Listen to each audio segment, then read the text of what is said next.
Tamil, shall we start? Yes, ma'am. We can start, ma'am. Good morning to all of you.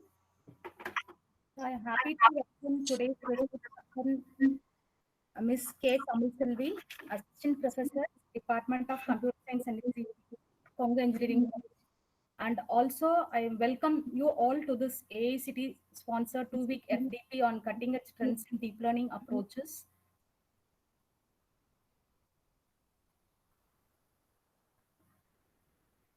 Today's resource person is Ms. K. Tamilchelvi. She is pursuing her PhD in the area of traffic engineering and software-defined networking.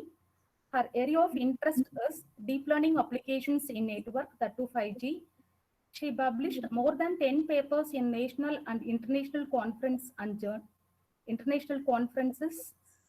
and journals. She working as assistant professor in computer science since 2015. Now she is working on graph neural networks for network optimization. Now I hand over the session to Ms. K. Tamil Selvi. Thank you, ma'am.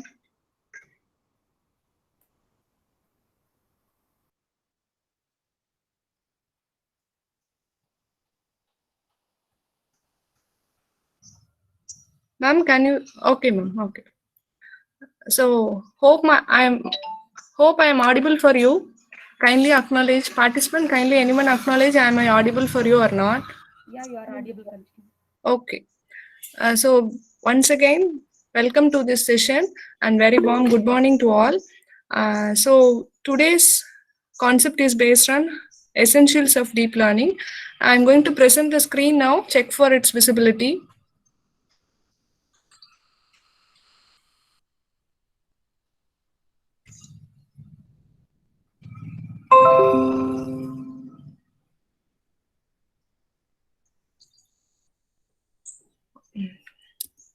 Okay, we will start our session today with what are the essential building blocks that makes deep learning and boom in the industry, not only in not only in computer related branches, but also in relative branches like automotive, and some of the networking issues also. My thing today is on how the internal working of deep learning is about. So today we are going to concentrate how the internal aspects of deep learning are and how they are related to it. Mostly this is based on mathematical aspect. That too, very simply I can say that it is based on partial derivative. I know that we people are very strong in what is maths behind in it, but the simple thing we have to understand here is that derivative. That too partial derivative. Hope you know what is differentiation and the difference between differentiation and partial differentiation. So mainly deep learning models are based on partial derivative, that is partial differentiation. So with that, we will go into our concepts. So just I want to have a recap on why there is a booming technology called machine learning and why there is a need for deep learning too. So we have already know that machine learning is there. First, if I go with the deep learning, the birth start from the expert system. Hope you know what is expert system is nothing but you will give a set of rules. If the rules are satisfied, you will get the output. The rules are hard coded, so it is manually hard coded, and those based on the logical values. For instance, I can say that it is based on the truth values. The output will be provided. So this is not learning. There is no learning at all. Am I right? So learning means it has to go on their own. For instance, if a child has born, it has to learn on their own and has to learn how to walk and how to learn the language and other aspects. Same intelligence we are going to give on the machine.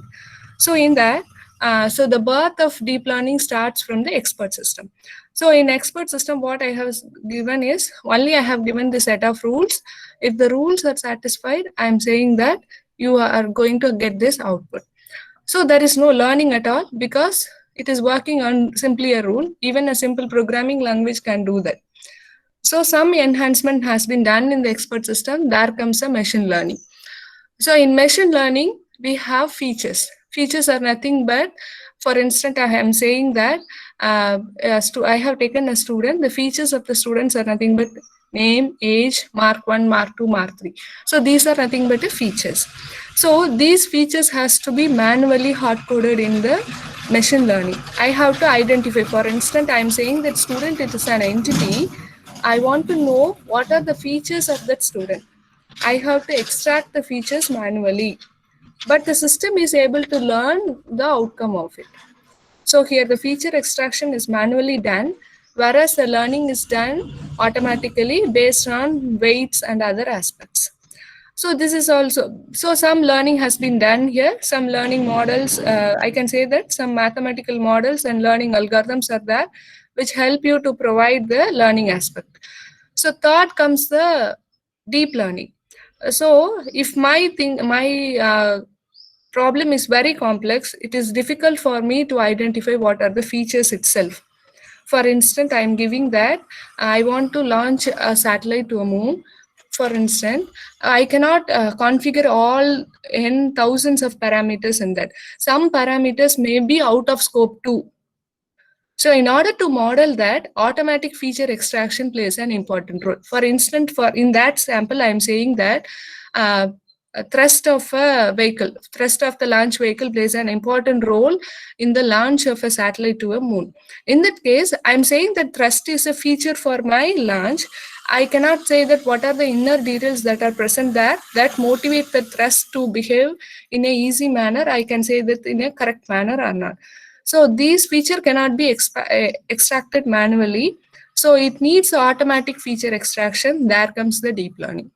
For instance, if you take an image, for instance, if you want to identify a breast cancer, you will take an image, but you are saying that these are the properties. If these are the properties, I am saying that this cancer is malignant or benign.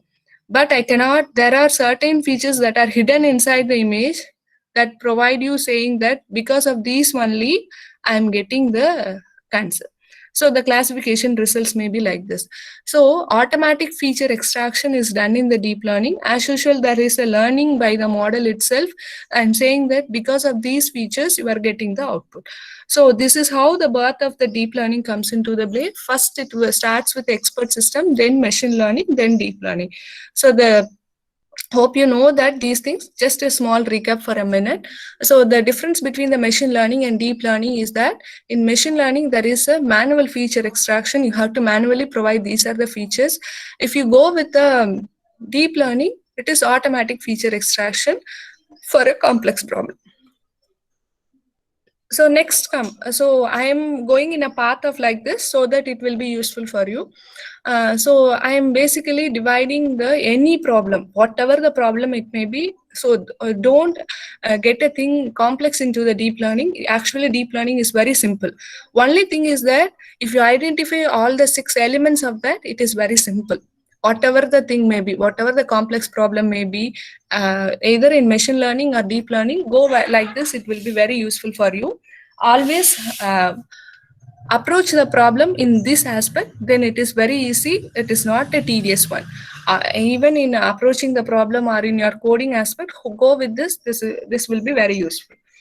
So the basic 6 jars of any artificial learning method is data, task, model, loss function, learning algorithm, and evaluation. We will see what are those things in detail. So in that, we are going to see how these things are going to apply for the deep learning building blocks. So hope you know data is nothing but our raw data. All the data has to be encoded as numbers. For instance, if you are saying that if it is raw data, for instance, mobile phone price prediction is the task that you are going to do. For that, the data will be spec of a mobile. Am I right? In that case, the data is numeric, not at all a problem for you. In certain case, the data will not be numeric. For instance, if you take an image is not a numerical thing from the user perspective, but it is nothing but a pixel by pixel only. So those pixels has to be converted into numeric. So you have to encode your data into numbers so that these models work fine for you. Mostly our data is high dimensional. Mostly our data will be represented as a matrix. So a dimensional is mostly high dimensional. If a data is high dimensional, go with a deep learning. If your data is low dimensional, go with a machine learning. So this is what the data is about. Because we have abundant of data, we want to know how to use it and how to get the insight out of it. That is what the thing out of it. So hope you have heard of these things, right? Machine learning, deep learning, data analytics, and other things. So there is a light variation among these things. Only thing is that you have the data, but you have to know what the task I have to do and what the inference I have to get out of the data. That is very important. It is not that if you have the data, you can get anything. So based on the nature of the data, you have to go for the task. So task can be classification, regression, clustering, and generation. Hope if you people are clear with the basics of the things, I don't want to repeat these things. Classification, hope you know. For instance, if you are given with mobile things, for instance, I'm saying if you are given with a mobile things, you want to classify whether it is a low price or high price or medium price. It is up to us. We have to classify that into any one of the thing. For instance, I have given a set of fruits. I want to classify whether it belongs to apple, orange, or banana, etc. Regression is nothing but a prediction, or I can say that it is a forecasting. So the output here is nothing but a real number. For instance, I want to predict what is the gold rate tomorrow. Yes, so for providing the forecasting of the gold rate, there are many features that is provided inside the model that give you the prediction of the what is the gold rate tomorrow or 1 month after. Clustering is nothing but, so if you take classification and regression, these you people have what is the expected output is already known for you in the training thing. If you go with the clustering, it is entirely different. It is unsupervised. It means that there is no, I don't know what, I have a data, that's it.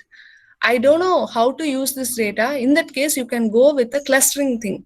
In that case, for instance, you are given with the 100 chocolates, each of different colors.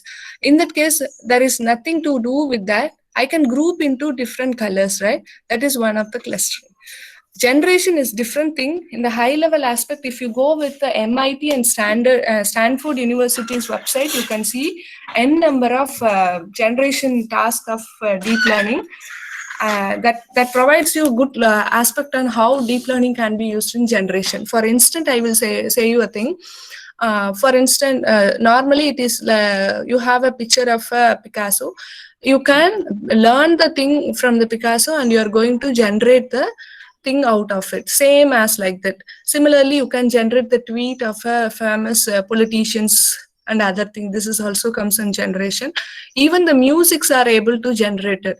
For instance, people in the MIT are working on it, how to reproduce the music that has been already created. Because music is already based on the hardware based, but people are doing a model. That model is going to learn something and able to reproduce the music without the assistance of the hardware too. So this comes under generation. It mostly it is unsupervised too. So but first, if you have a data, first you have to specify what task I have to do. So with that only I can get the inference. If you are not able to know what the task I have to get, there is no need of having the enormous data too. So next one, model. This is what very important. This is where our deep learning plays an important role.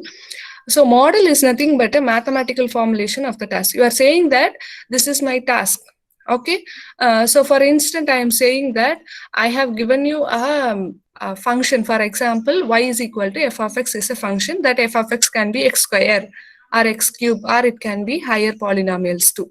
I know that this is not my f of x. It is not that f of x has to be always function. It can be numeric, like y equal to 0, y equal to 1, or y equal to, I can say that this is the value. For instance, gold price of tomorrow's market will be 37,000. That is nothing but a y. Y equal to f of x, I know that this is what the true relation, but the thing is that I do not know what is the function that has provided the result. I know the result. If you give this input, this is what the output that I know, but how I got this output is a hidden thing.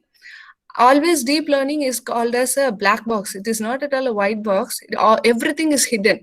So every math is hidden. It is always providing you only the framework. Based on the framework, you are getting the thing. So today you are going to digging that framework, how the things are happening in that black box only we are going to see. So this model is nothing but a black box, but you are giving the input, this is the output you are getting, but you are not familiar with what is happening inside. So that thing that is happening inside is modeled by a thing called deep learning models. Okay, so for instance, everything is already modeled. This is what the output is. For instance, you are predicting the gold price of gold price for Monday. You have developed a model. You are going to approximate your model through the true model. For instance, people are BIS is giving you the this is what the price of gold on Monday. But now you are designing a model. That model is going to work on some of the features that affect the gold price, and they are providing that it is going to be 38,000. But BIS is saying that it is going to 37 point something. So now you are approximating to the true relation. That is what the thing behind the deep learning model. We cannot exactly go with 100%. If it is 100%, it is truly appreciable, but it is very difficult to achieve the 100% acceptable approximate model. Okay, so now we are going for approximation only.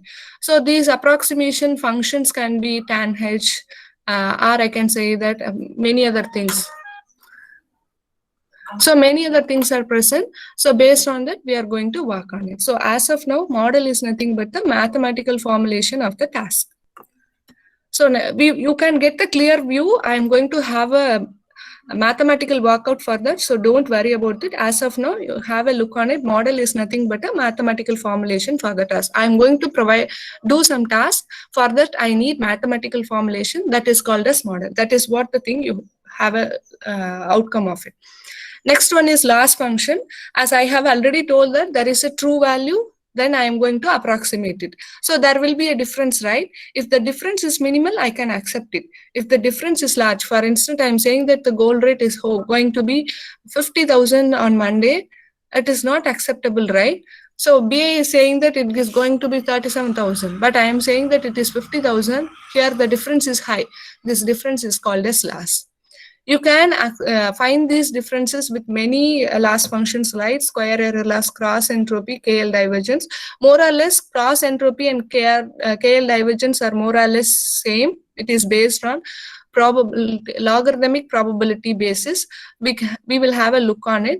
Square error is very simple. We have seen only thing difference between the true and the estimated to the square of it. Summation of this is what I have given. Summation of difference between this is true output. This is the true output. This is my predicted output. This is what my predicted thing. You have to square it. I will tell you why we have to go with the square also.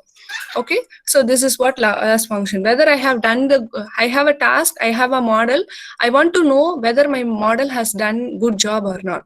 Okay, so in order to find that, you have to find the deviation. That deviation is given by the loss function.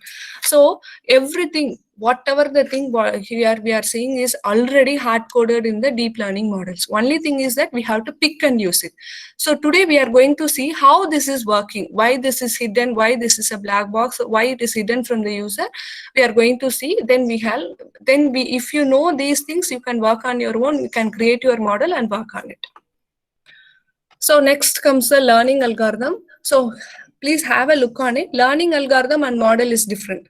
People may misinterpret things like this. Model is equivalent to learning algorithm. Kindly please make a note of it. Model is nothing but a mathematical formulation for performing the task, whereas learning algorithm is nothing but, for instance, I am saying that there are some features, right? There are some features. Features are nothing but I am saying that for the prediction of COVID-19, I'm saying that these are the features. If you have a cold for this, if you have a body temperature of this, these are the features. Apart from that, I have some other parameters. So the some other parameters are needed that is not associated with the input data. So that is associated with how this model has to learn, or I can say that initially I will go with if you take the analogy of a child, initially they go with the syllable. Okay, they know sound, they will learn the sound, then they make I can say that a word, then go to the sentence, right? So they are learning step by step. Similarly, for learning these things, you need some forces, right? Those forces are called as parameters. So these parameters has to be updated. This will help you. For instance, your mother will be always saying that, call me as Amma, like that, right? So those parameters will help you to learn better. So those parameters can be, it is not that external force, that is only internal force. We have to provide on it. Okay, those things you have to provide on it. So for that only learning algorithms come to a play in order to provide the value for the, value for the parameters of the model, not the input. Please make a note of it. We cannot change the input. Please make a note of it. We cannot change the input, is already given. This is what the input, you have to get the insight out of the input and you have to provide the output. Now you are going to get the insight out of it. For that, assisting things are needed. Those assisting things are nothing but a learning algorithm. Simply, I can say that learning algorithm provides a weight updation. We will see why there is a need for weight and other things too. So these learning algorithms are already present. You have heard of this ADA-GRAD, ADAM, RMS prop and other aspects. Everything is present. Please make a note of it. I'm giving only the insight on it. It is not that you have to hard code all these things. Everything's are present. You have to pick and use it.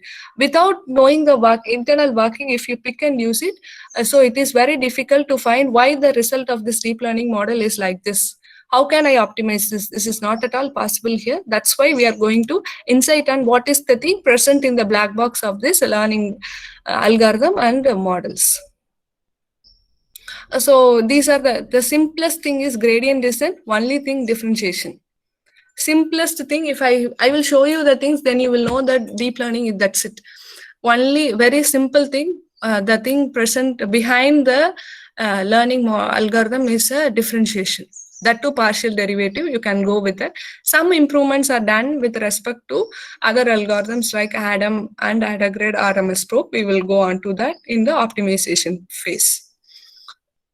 Next, evaluation. Hope you know that this is accuracy. These things I don't want to explain in more. So hope you got the things out of this, I think so. So whatever the problem you have, always approach in the insight of going with these 6 jargons of this deep learning, then it will be very useful for you. So now comes into the deep learning aspect. So if you want to build a house, you can say that the building block is a bricks. Am I right? Same way in deep learning, the building block is nothing but a sigmoid neuron. So history is there. You have a expert system, you have a perceptron, you have multi-layer perceptron, then comes the sigmoid neuron. Hope you, in the artificial intelligence aspect, you have seen what is perceptron and other things. So now we are going into the sigmoid neuron. So these are the building. I can say that the sigmoid neuron is the building block for our deep learning models. So deep neural networks. Here the data. So I have already told that if you take sigmoid neuron, what are the aspect of it? The data here is that real input. It can be image or other anything it can accept. Task is that it is go with the classification and regression. Model, I have a mathematical model. I am saying that it is smooth at boundaries and it is non-linear. I will say what is smooth at boundaries and non-linear. Last function it is used is square error loss.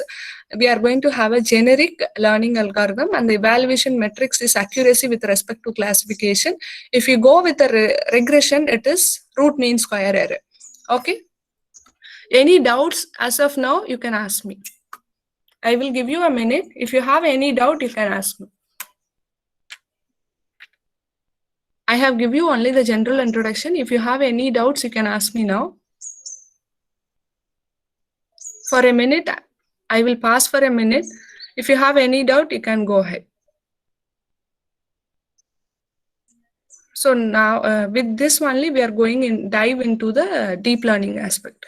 As of now, I have given you the general thing, how the machine learning and other aspects are working.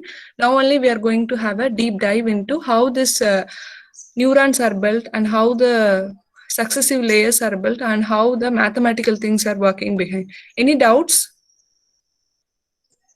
Any misinterpretations? Yes.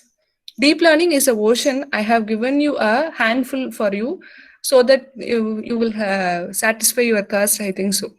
I'm giving only a little of it.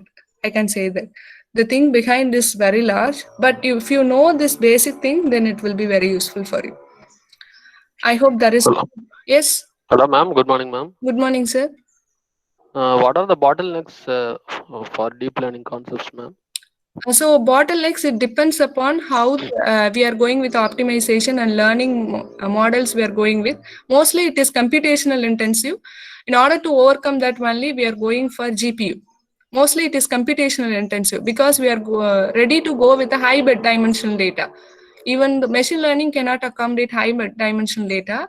So deep learning comes into play in order to overrule those issues of handling the high dimensional data.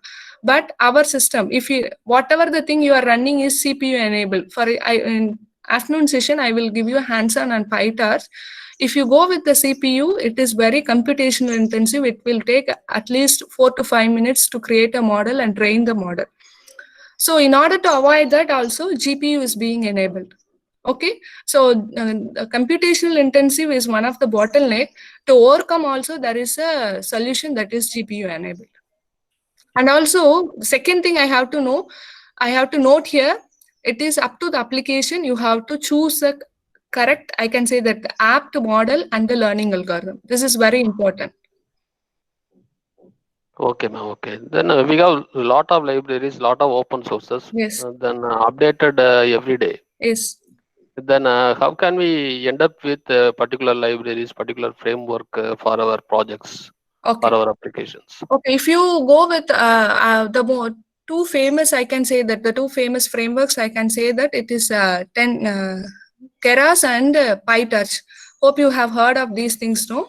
TensorFlow and PyTorch is two Python libraries that is available for you to perform these things. Or they will do these two aspects. One is optimization, that is learning algorithms.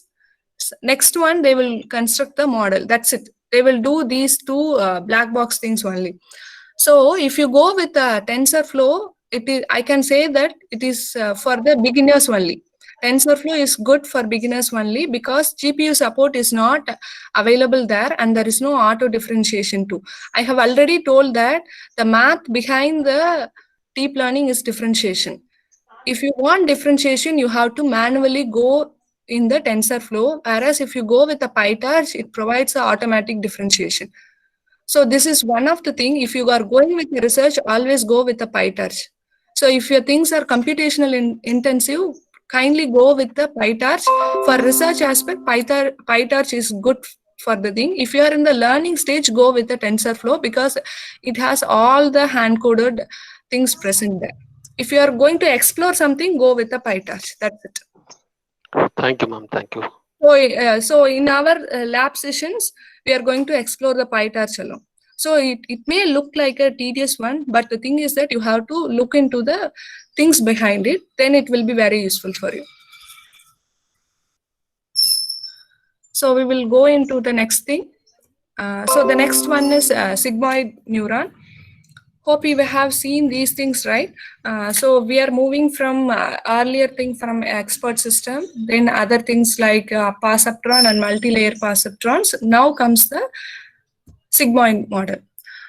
So one thing I have to, as usual, you have a neuron. This is what a black box. This neuron is there. You are going to provide the input, n number of input because I am ready to accept n dimensional output. Input, and the output can be regression. If it is a regression, it is a single output. If it is a binary classification, you have two. If it is a multi-class classification, you have n number of classes. So I'm ready to accept n dimensional data, even though machine learning cannot process high dimensional data. So I have associated with the weight. These weights are helping me to find the appropriate model for me. Okay, I want to perform classification task. I want to find a model so that that model will help me in the classification task. So this weights and bias, the other thing is called as bias. Bias is nothing but we will tell you why there is a need for weight, why there is a need for bias. We will go, once I complete the thing, you will get the thing out of it. So you have a thing, So already it is predicted that you have always, please make a note of it. If it is a classification, already you have the result. You want to approximate to that result. That is what the thing you are going to do. Already I know that this is what the result is. Now I am training my thing whether I am going to approximate or go nearer to the true relation. That is what the thing I am going to do. So if you go with the perceptron model, if you go with this graph, if you go with the perceptron model, the learning thing will be like this. If it is a 0, this is what, if these are the things, this is 0. If these are the things, the output will be 1. It will know only 0 and 1. It will not know this is 0.4, this is 0.5, 0.6, 0.7. These things cannot be taken into account in perceptron. So it will output only the binary. So this is what the perceptron, this is a base for artificial intelligence. Hope you have a look on this in the previous session. I hope so. So perceptron works only with the binary, only provide the binary output. It means that either yes or no. That is the thing that can give. It cannot give the things like 0.5, 0.7 and 0.9. It will not give the real output. So there comes the sigmoid neuron. So the function here is that, see here, this function here is that sigmoid function. I can say that this is a logistic function. So 1 by 1 plus e power x. This is how this is done. So if you give this is the function, you know that this is the curve. The curve will be like this. If you give the perceptron, this will be like this only. So this sigmoid neuron, you have a S-shaped curve. So the function for this is y is equal to 1 by 1 plus e power minus x. Here the x is nothing but combination of these things. For instance, if you have only one input, then weight associated with the input, then we will go with the bias. Bias plays an important role. We will see this in due course. For instance, if you have two inputs, that is W1 into X1, then W2 into X2, same thing applicable for n number of input. We can generalize these things and we can work on it. Okay. So don't worry about these things. There is no need to write Python code for these things. These things are already present in the PyTorch or TensorFlow. It is already available. Now we are going to dig on it, and what is present in it we are going to see. That is what the essential thing. We have to know the crux on it. Then only we can use on it. Okay. If you know the behavior of the function, it is very easy for you to modify the things and get the things out of it. So I have already told that it is not, it is smooth at boundaries and non-linear. Okay, I will give you an example out of this. For instance, I am saying that this is an example. I will tell you this is two-dimensional view. For instance, I am saying that this is my data. Assume that this is my data. Salary in lakhs per annum. This is a family size. And other things, salary and other aspects are given for you. Salary in lakhs per annum, family size, whether he is going to buy car or not. For instance, if salary is 11 and if family size is 8, I am saying that he will buy the car. This is what the prediction. I can say that this is a classification problem. You are going to classify whether this person is going to buy the car or not. So what in perceptron will do that?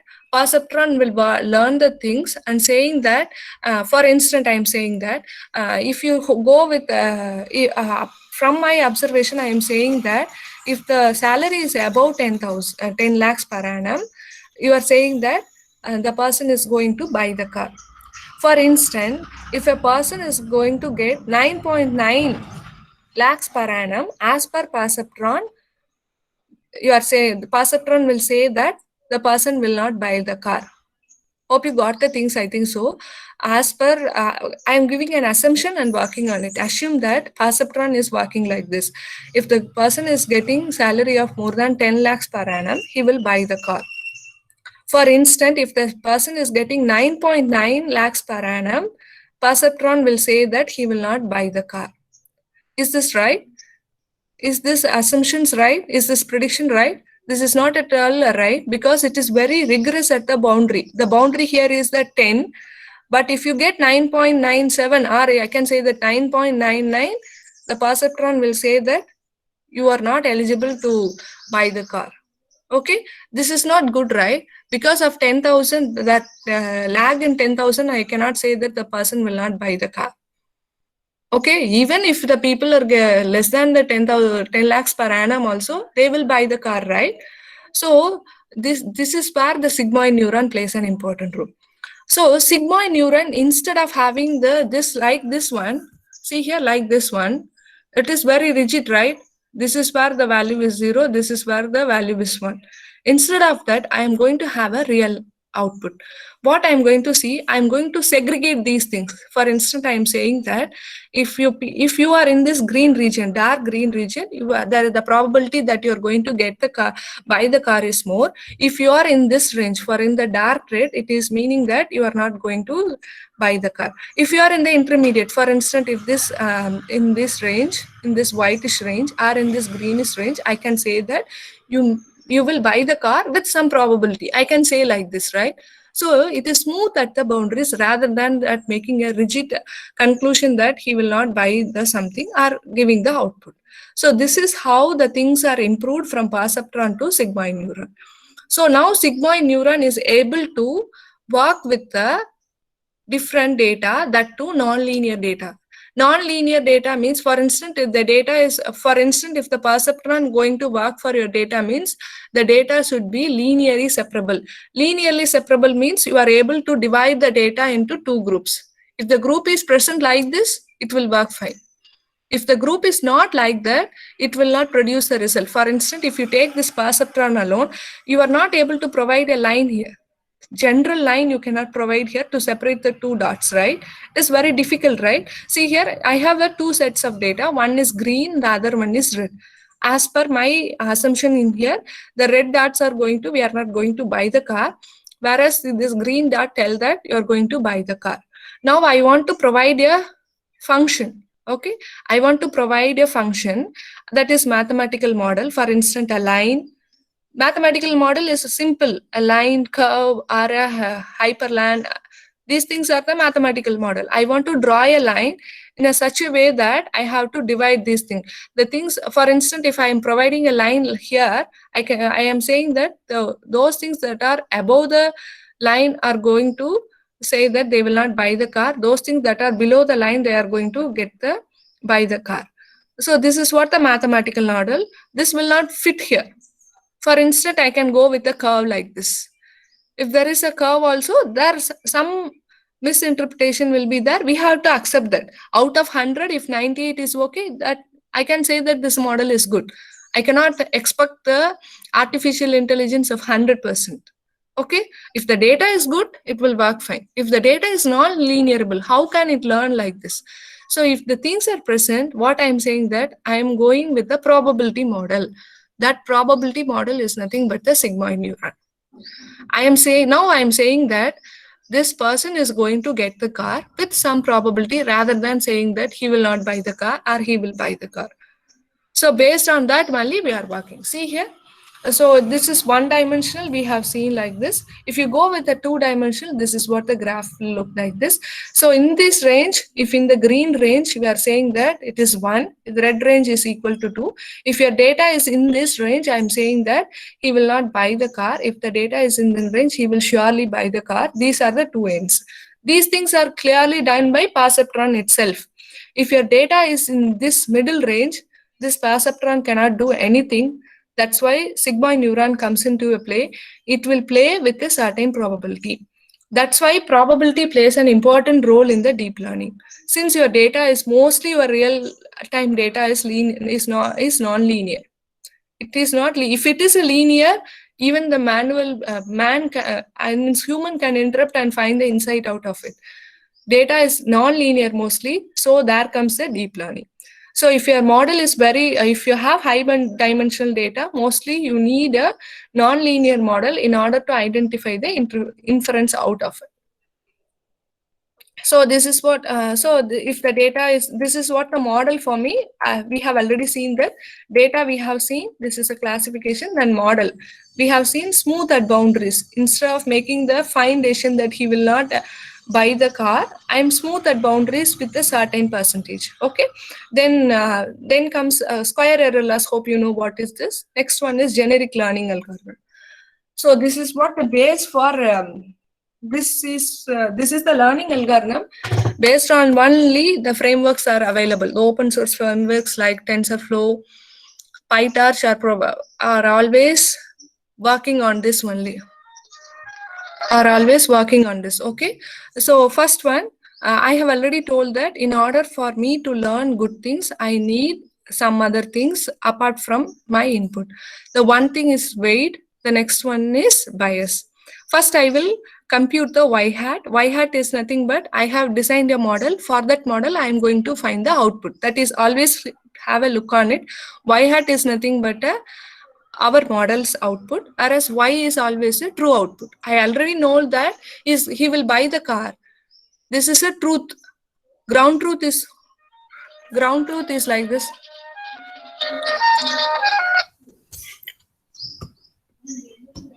Kindly wait for a minute.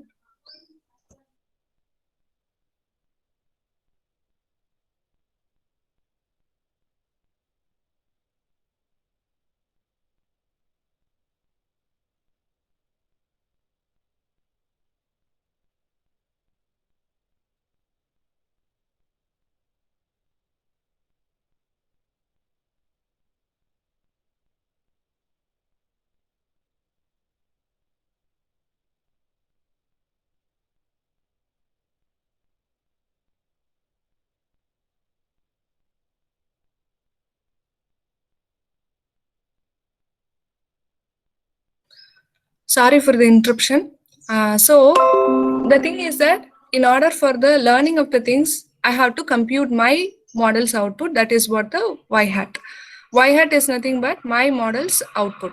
Then I will compute the loss. Loss is always with the respect to, I have to minimize the loss. In order to minimize the loss, these variables W and B will help you in minimizing these loss. So that's why you are giving loss with respect to W and B. You have a thing. You can minimize the loss only with the W and B. You cannot change the input, right? Input is already fixed. This is what the input is. So for each and every iteration, you are going to update the weight in such a way that you have to minimize the loss. We will see these things in a numerical aspect too. As of now, have a look on it, right? We are going to update the weight and biases with the previous weight with some gradient. This is called as gradient. This is nothing but a differentiation of the current weight with some learning rate. We will see why there is a need for adaptive learning rate too. So I don't mistake me. I am saying that we will see later, because we will see these things in today's class itself. Because if I explain these things, then the things will be repetition here. Then we will not go in depth what is present there. So you are going to update the weight, either it can be positive or negative, in order to get the loss minimized. I can say that minimize zero loss. Okay, it means that my model and the true model going to, if both are same, I can say that my loss is zero. But this is very difficult to, and it is not possible in all the cases. Okay, so in order to go with the only learning algorithms comes into play. So these parameters W and P play an important role in minimizing the loss between the true and the predicted thing. So this TensorFlow and PyTorch will give you these things only. W and B, updated W and B is given by the PyTorch and TensorFlow. So evaluation, as usual, the loss, we have already seen that this is a squared error loss. So sometimes you may get positive, sometimes you may get negative. In order to compensate for that only, we are going for the squared error loss. Root means square error. Mostly this is used for regression. Okay, next important thing. Next thing, very important, cross entropy loss. As of now, we have seen two things. One is squared error loss. Next one, RMSE, root mean square error. Mostly this is used in regression. So regression is nothing but true value true output, true real number output you will get. For instance, price of this land. What will be the price of this land? Forecasting the price of this land. Or I can say that what is the temperature tomorrow? Or I can say like this. So the real number is going to be the output, rather than that of a classification like apple, orange, 0 or 1 like this. So take these things. So if you take this image, this is what the true output is. The true output is 0 means there is no image. The thing here is that whether I want to check whether there is a text in this image or not. This is what the classification, yes or no. Text, no text. Okay, these are the two things I'm going to take.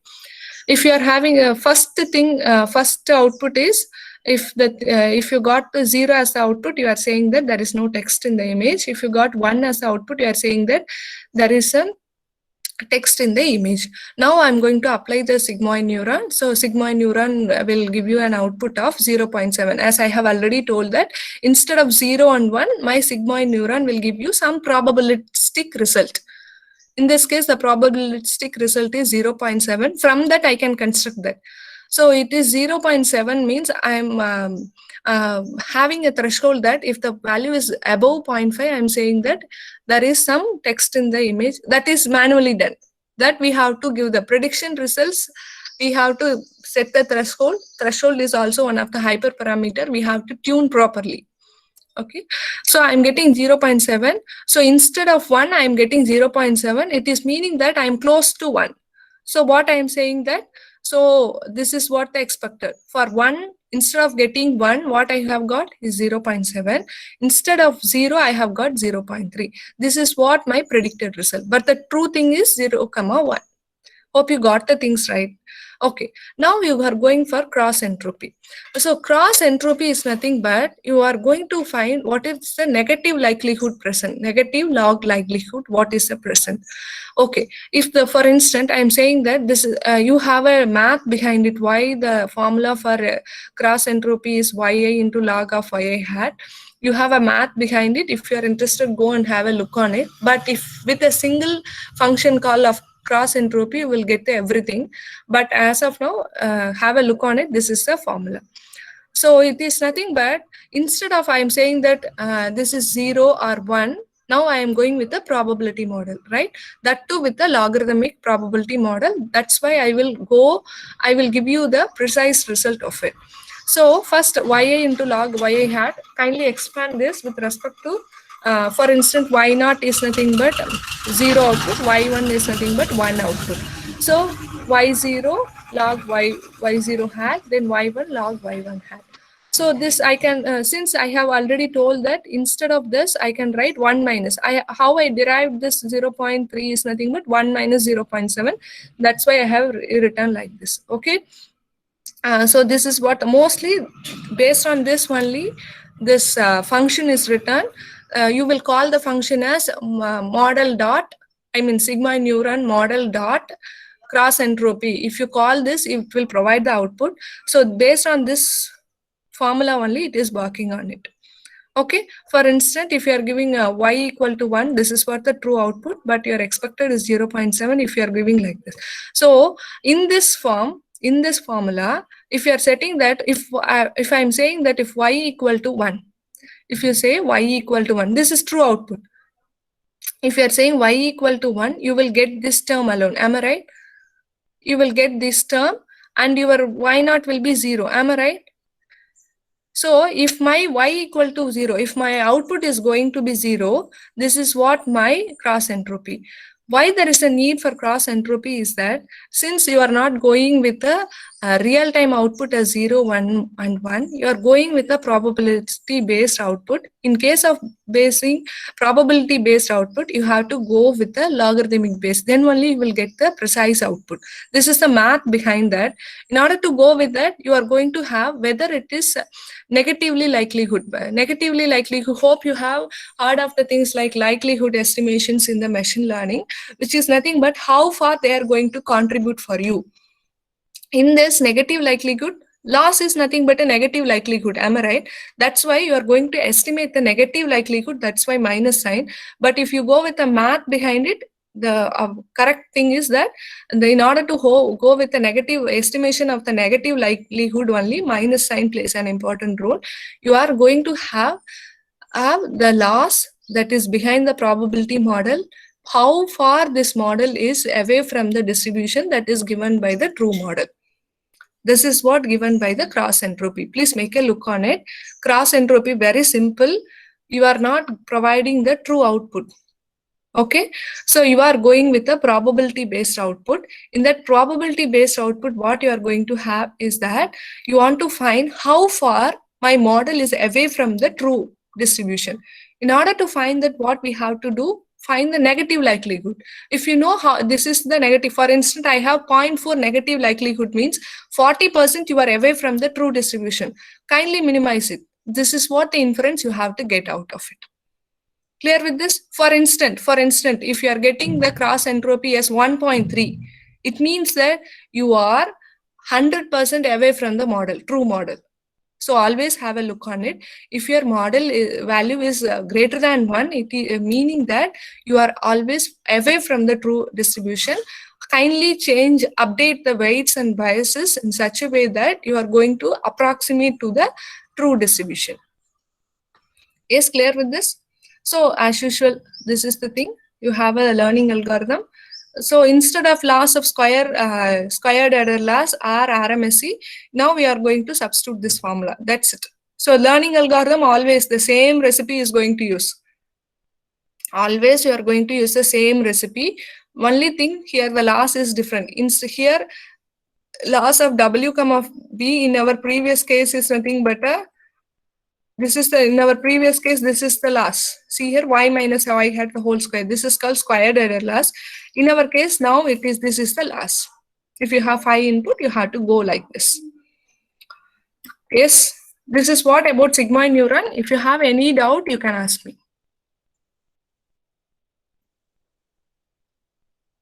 It is time for you to have a thing. Yes, if you have any doubt, if you are not willing to ask, kindly post the things in the chat box. I will answer the queries. Yes. Go ahead with your question. It is not that everything is right and everything is wrong. It is up to your understanding. You can ask me the questions. Ma'am, sigmoid neuron and sigmoid function are different. Yes, ma'am. Sigmoid neuron function is the mathematical model, ma'am. Neuron is different. Neuron is associated with weight and biases, whereas the model will have 1 by 1 plus e power minus 6. That's it. So whichever function we are applying, that we can do inside the sigmoid neuron. Mostly sigmoid neuron. Like these functions which you have shown now. Yes, ma'am. Yes, ma'am. Okay.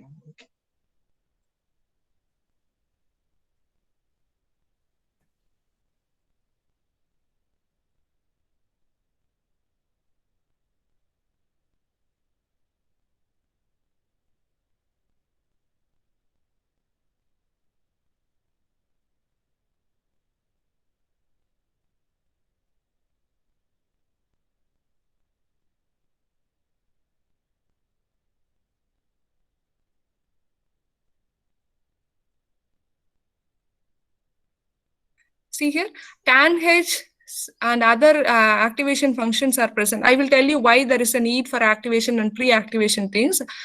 Sigmoid neuron is a base unit for deep neural network. In that, mostly it will uses 1 by 1 plus e power minus 6. That is common. In that, you can go with the activation functions of ReLU, TANH and other thing. So sigmoid is base. So based on that only deep neural networks are built. So if, for instance, if you're asking that, if my function is 1 by 1 plus e power x, can I go with 1 by 1 plus e power minus x square? Work on it, but that is not sigmoid neuron. If you are interested in that, go ahead with and research on it. But a deep neural network has been experimented mostly with the sigmoid neuron. Any more questions for a minute?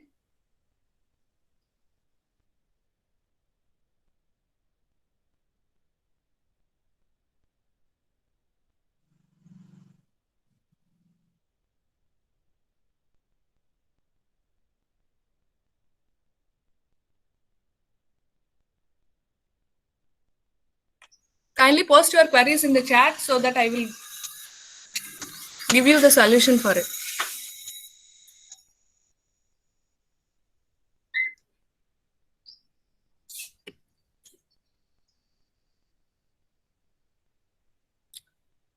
Hope this is fine for you. So we will move on to the next thing. So we have seen the general recipe of a deep neural network. Hope you are fine with these things. Am I right? We have, as of now, we have seen only the single neuron. single sigmoid neuron. You have mostly this sigmoid neuron uses the sigmoid function of 1 by 1 plus e power minus x. If you want, but this is the base. This is the base. Based on that, only deep learning models are working. But if you are saying that it is a different function, that function is applicable only in the optimization. Okay, that is activation function is going to have. That will give you the optimization result. We will see that based on application, it will changes. So as of now, we have seen only a single neuron. So now we are going to see a network of neuron. That is what, so in that we are going to have a feed forward neural network. Sometimes people will call it as fully connected network, same thing. Naming convention, have a go with the, whatever the literature article you are having, go with that. And generalized, as per the deep learning perspective, feed forward neural network, which is nothing but a deep neural network. You have a network of sigmoid neurons with hidden layers, output layers, input layers, and other things. Okay, so we are going to have on it. So as usual, we go with the general recipe of it. The data is real input. You have binary classification, regression, and multi-class classification. Always approach a problem in this aspect. This will be very useful. Your model should be non-linear. Yes, that's why we have come into the deep learning. If it is a linear, machine learning itself enough, or I can say that human itself can segregate those things. So last, it depends. So if it is a regression, you have to go for RMSE. If it is a binary or multi-class classification, go with the cross entropy. So there is a difference between squared error loss and cross entropy. Squared error loss just give you what is the difference between you and other, whereas the cross entropy will give you how far you have with respect to probability distribution. Please have a look on it. There is a difference between squared error loss, even though it looks similar to the things what are present. Squared error loss and cross entropy is different. Cross entropy is best suited for sigmoid neuron because sigmoid neuron works on the probability base. So if you go with the likelihood, that is what the probability means. You are likely to saying that it will rain tomorrow. So the last should also be likelihood. That is what the cross entropy is. Learning algorithm, very interesting thing, gradient descent with back propagation. We will see in depth how it works with partial derivatives. Then if it is a classification, the evaluation is accuracy. If it is regression, go with RMSE, root mean square. It is very simple mathematical thing. So these things you have already seen. I don't want to bore you with these things. Data and task, for instance, if you are taking MNIST data set, that is handwritten data set, you can go with either colored image or grayscale. As of now, I am going with, if you go with the CNN, we will know why there is a meant for, it is a grayscale or this is a colored image. We have to look on it. As of now, I am saying that this is a grayscale. So I have already told that even if your data is image, it has to be encoded into number. So each and every pixel has its own density with respect to RGB. Based on that value, you will these values are being done. For instance, we have taken 0.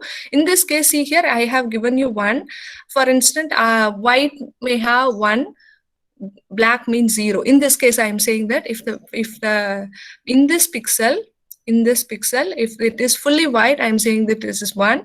If I have some colors with respect to black, I am saying that there is something with respect to black with some intensity. So I am going to give that. So the value will range from 0 to 255. Am I right? So even though value ranges from 0 to 255, we are going to normalize it. By dividing it by 255, you will get the value between 0 and 1. That's why the values are here like this. Okay, I think this is a simple thing. So this is what the matrix is going to look like this, and you are going to convert this into a vector. Vector is nothing but a single dimension. Matrix is nothing but a n dimension. That's it. In NumPy, hope you have done these things in NumPy, right? In order to go with the n dimensional data, you are going for NumPy. Or else Python itself, list and other generic data types generic collections itself is enough. If you go with the n-dimensional array only, you have gone for the NumPy and other thing. If you and also for working with the data sets only, you have gone to the pandas.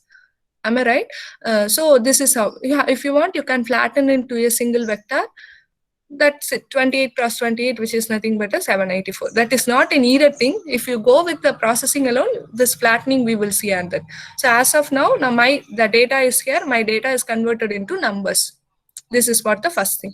Next thing, as you know that this is classification. So this is a multi-class classification. Am I right? Here there are 10 classes. So first class is 0, second one, hope you know these things, right? So this is a task here is multi-class classification. This is what the main outcome out of it.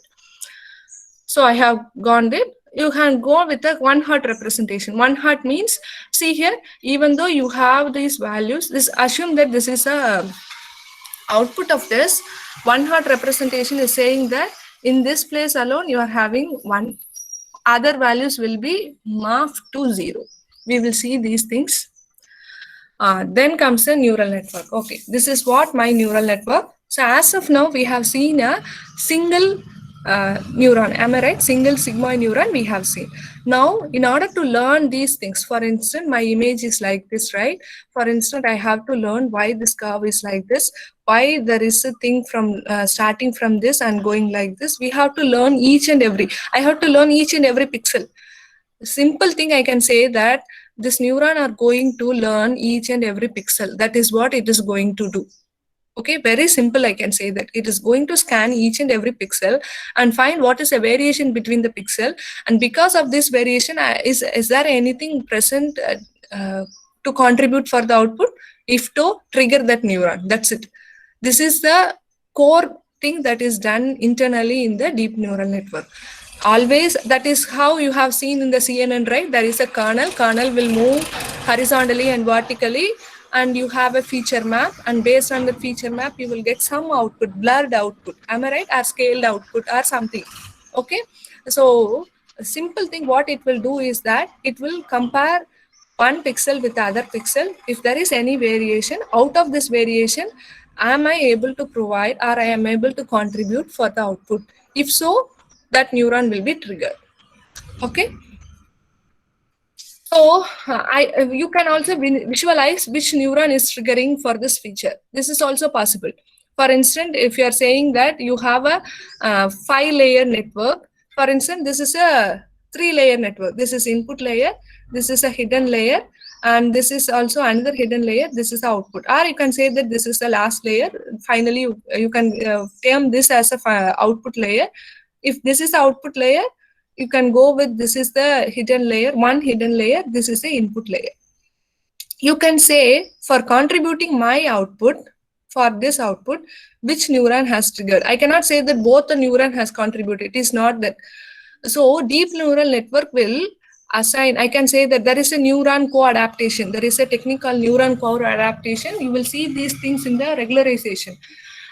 This neuron will take care of, for instance, if you have given an image of a cat, for instance, a neuron may be responsible for identifying this is the ear of the cat, and this is the eye of the cat, and this is the mouth of the cat. So each and every neuron is responsible for that. If that particular pixel comes into your play, that neuron will be triggered. Other neuron will be quiet. It will not be triggered. This is how the things are working inside. It is not that all the time all the neurons are triggered. Only for certain, based on features only, neurons are going to trigger. We can visualize those things. We will see this in the CNN things also. So as of now, I'm saying that I have an input, x1, x2, I have two input, I have a bias. Bias and weights are things in order to learn these parameters. You are going to learn the parameters from the input. For instance, I am saying that this is the head of a cat. This is the nose of a cat. If you are saying that, these are going to give us features. So you have given the input. So these are initially, your weights will be randomly assigned. Initialization also plays an important role. This is also one of the hyperparameter. You have Xavier initialization and He initialization. Many techniques are present. If you give weight as 0, it will not contribute to anything. If, for instance, if you are saying that all the weights are 0 and biases are 0, you can see here, right? This will become 0. So 1 by 1 plus e power minus 0, you will get 1 by 1. So whatever the thing you have given, it will be gone here. So you will not get anything out of it. Okay. So you have some random weight. Initially weights are assigned random. So first assume that This is the H1, hidden layer 1. In that, this is the first neuron. That's why H1. Okay, next. Hidden layer, this is a hidden layer. H is for hidden layer. This is a second neuron. So this neuron is a function of X1 and X2. Similarly, H2, this is a function of X1 and X2. Similarly, if you take this is an output neuron, this I'm going to predict, right? That's why it is Y hat.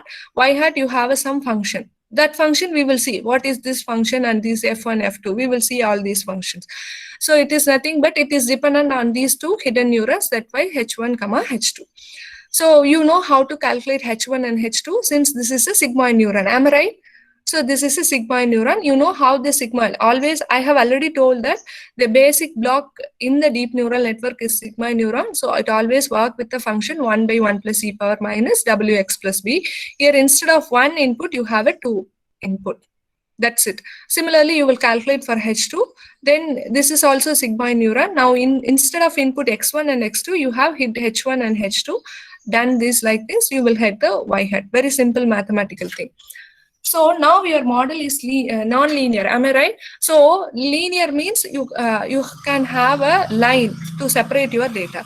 Now your model is linear, non-linear. In order to accommodate this non-linear, I have to give the weight and biases. What this weight and biases will do means it will make an approximation in such a way that this is what the function. If you see here, this curved surface, right? The circle-like surface is going to be your model.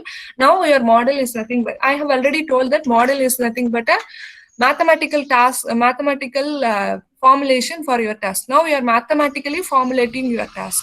So here the mathematical formulation is nothing but a circle here. Am I right? This boundary is going to segregate this data from this data. So this is non-linear. So this is how this will work. For instance, now your data is spread like this, right? This is non-linearity. So whatever the data, so if you go with the 2-dimensional, so I cannot give a S-shaped curve, right? Since if it is a single dimension, I have to go with a S-shaped curve. Here it is 2-dimensional. For instance, I have taken the screen size and cost. If you increase the screen size, your cost of the mobile also increases. I have given you a array surface here. For instance, I have given you a sigmoid neurons, visualizing the sigmoid neuron, how this model will be looked like this. See here. So these are the weights. For instance, randomly I have given these are the weights, and I am going to see whether with this model, this is a perfect model. Okay, this is perfect model. I am saying that everything that is present, I can say that this is a true model. I can say that this is a true model. Already I know that if you divide the data like this, these things will have, for instance, I am saying that this is a high cost, this is a low cost, or a medium cost. I am saying that. So these are the things, yes or no classification, yes or no classification, you can go ahead. This is a true one. I already have done this. This is already predicted. Next predicted thing is that now I am going to approximate the model. Now I am going to design a model. Assume that this is my model. If this is a model, see here in the 3-dimensional, see I have 2-dimensional with respect to Y. This is my output. In this case, in the 3-dimensional view, you can see here, right? See here. So the things that are present here, as I have already seen, we have already seen this in this picture, right? Okay. In the S-shaped curve, same thing. Instead of S-shape, I am getting different thing because based on the weight and biases, your model will be different. I am saying that those things that are present in the green region will have positive. I mean yes. In the red region, I am going to say that no. In the intermediate, may or may not be with some probability. Same thing applicable here. Go ahead and look into it. See here. If you go and see with the left view, you can see that this is visible. This is like a S shape, but it is more forwarded to the, for instance, if you are saying that red is no, blue is yes, it is more concentrated to the S part. Now in the S part itself, red is also coming. Hope you are getting the things right. So I am saying that in this part only, for instance, I am saying that in this part only, no should be there. But my model is not trained enough in order to differentiate which is yes and which is no. If I have given these values of weights, and these values of biases. This is what my model looks like. This is what the mathematical model will look like in 2D space. Okay, 3D space. Then what I have, this model is saying that all the values, I can say that all the values that are present in this region is no, all the values present in this region are yes, and here it is with some probability I am saying. But this is not a good model compared to this model. The expected model is like this, but my predicted model is like this. What I have to do, I have to go with the training of more thing, or I can say that updation of weight. Okay, that is what the training is. So I have to update these weights and biases in such a way that I have to approximate these model. This will not come within 1 or 2 iteration. At least it need 50 to 100 iteration. Then only it will tell whether if W1 is like this, how this will behave. If W2 is like this, how this will behave. These aspects you have to see. For instance, for these two neuron itself, there are number of parameters. Am I right? For assume that these two input alone, you are having n number of parameters. Assume that if your input is high dimensional, as I have already told that the main advantage of deep learning is it is going to accept high dimensional data. Now think of how many parameters it was going to use, like weights and biases. This is going to be a very difficult thing. This is one of the disadvantage too, but this can be minimized with many operations like convolutions and other things in case of images. Yes, clear? There is a negative things in this deep learning too, because number of parameters is more, it is more computational intensive. In order to avoid that, only many CNN, RNN comes into play. If not, feed-forward network itself plays an important role. If you go with the feed-forward network, each and every neuron has to be connected with this adjacent neuron. Yes, then feed-forward network itself is enough for me, but there is a disadvantage here is that each and every neuron has to be connected with other adjacent neuron. In this case, I will have n number of parameters and biases. In this case, it is very difficult to conclude to my approximate model that came into the play of CNN and RNN for image and NLP based things. So in order to get a clear view on this, have a look on these terminologies. Hope you know that this is input. If you take this neuron is divided into two aspects. One is pre-activation, the other one is activation. If you take pre-activation is nothing but you are going to sum up. That's it. See here, W1 into X1, W2 into X2. Then this capital W1 is nothing but a weight matrix. You have W11, W12, W13. Similarly, W21, same thing, 21, 22, 23, 31, 32, 33. If you always have a look on capital thing, always have a look on matrix or vectors. So this sigma neuron will be divided into two segments. One is pre-activation, the other one is activation. In pre-activation, what it will do is it simply sum of the things. It will gather the weights, it will multiply. See here, Wi into Hi into X. Okay, see here, first for in this term, if you take this neuron, this is W11 into X1, W12 into X2, W13 into X3. Then if you have bias, this bias will be added. This is the first part. If you, as per this thing, if you take this neuron, this is W, this weight with this output of this, then weight associated for this link, then output of this, weight associated for this link, then output of this. Then you have to add bias. This is called pre-activation layer. In activation layer, after you will sum up, you will get a scalar, right? You will get a single value. That scalar has to be given to an activation function. That activation functions are nothing but a tan H, ReLU, logistic and other thing. Again, you can give the sigmoid also. If you go with n number of neurons, you can go with. This is where you are going to differentiate. As ma'am already asked that, is it only that 1 by 1 plus e power minus x has to be used? This is where. If you are going with a CNN, you have go with the tan H. Tan H is ideal for CNN. So what you have to, first you will aggregate this. That is called as pre-activation. In activation, mostly sigmoid is used. If sigmoid is used, 1 by 1 plus e power minus 6. If tan H is used, you are going to apply that scalar to the tan H function, you will get the output. That is what the H1. Okay. So in the output layer, see here, this output layer is nothing but last hidden layer, that L. And this output is dependent on the last layer of this. Okay, hope you got these activation. These two, based on these two activation, you are going to get the output thing. So this is the input layer. You have two hidden layer. This is the last layer. So this is always called as last layer, or I can say that this is the output layer. From that output, I have to apply softmax, or I can go with it. We will see why there is a need for softmax and other things. So these are the things. Have a look on it. So this is what the output layer looks like this. The output layer in this case is binary classification. Just to give what is the output layer of this. This is binary classification. This is multi-class classification. This is regression. See here. It is not that the regression has to be only one thing. You can have multiple values for a regression too. Okay. Okay. So there comes the softmax, right? So we will have a softmax function. So you are saying that why there is a need for softmax. Okay, the output in the output layer, we are going to apply that. I have in this figure, you will say that in the output layer also we are going to provide an activation function that is called as softmax. As of now, I am saying that softmax. See here, why there is a need for softmax. From these two, you will get the idea. So this is a multi-class classification. Okay, you have got the things. Say that this is more. This is what the output of A3. See here, I have got 3, 4, 10 and 3. From this you are saying that this is the highest value. So the given thing is orange. We are saying like this. Am I right?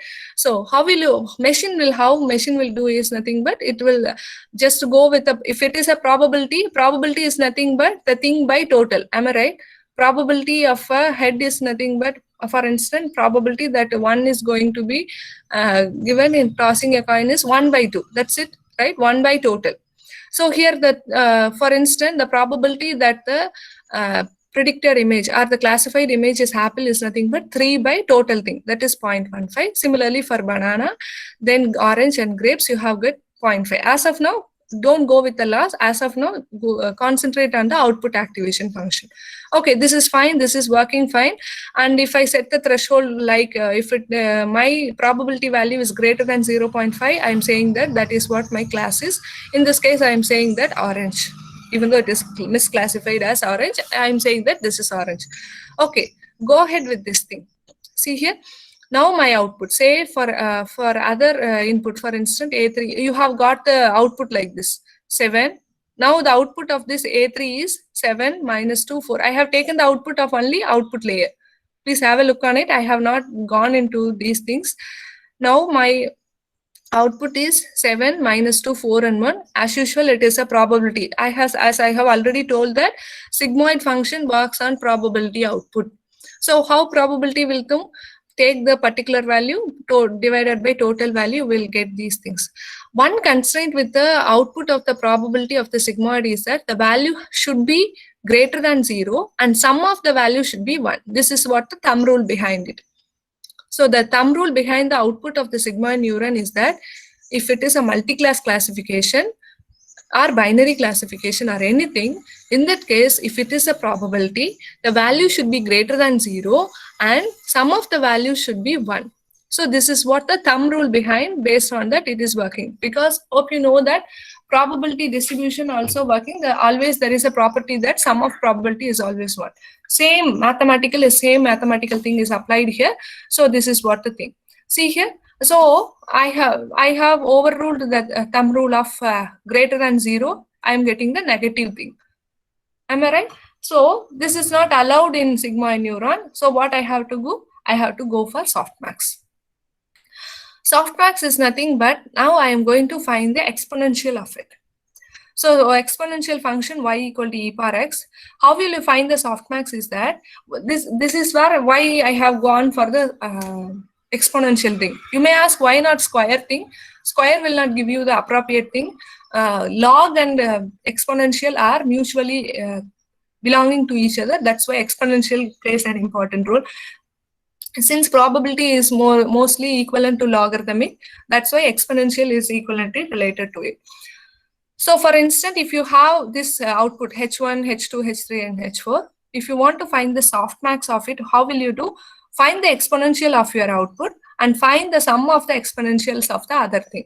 So in this case, it will obey the thumb rule of its probability should be greater than, means individual thing should be greater than 0 and sum should be greater than, sum should be equal to 1. This is how softmax will be done. E power that value by total exponential values. So that is what the softmax. So now instead of having the raw value as such, are going to have the probability based on this. Now you are going for softmax in order to avoid these constraints. That's why softmax. If your model performs well only with a positive thing, there is no need that you have to use softmax. Always test for these things. So negative things cannot be identified by the sigmoid neurons too. So this is how we are going to get the softmax. This is how the classification. Now here, see here, for A1, this is W1 into X1. For A2, it is W2 into H1. Okay, for A3, it is W3 into H3. For H1, I have already told that there is a pre-activation and activation. Pre-activation is nothing but multiplication of this. Activation is you are going to apply some function. That functions are the sigmoid, tan H, ReLU, leaky ReLU, those things. In the output, you are going to give the softmax for this. Okay, so for an example, right? Okay, I will complete this and we have a running example for this binary classification. Assume that this is the input layer. I have xi inputs, and you have 4 hidden layers and you have 1.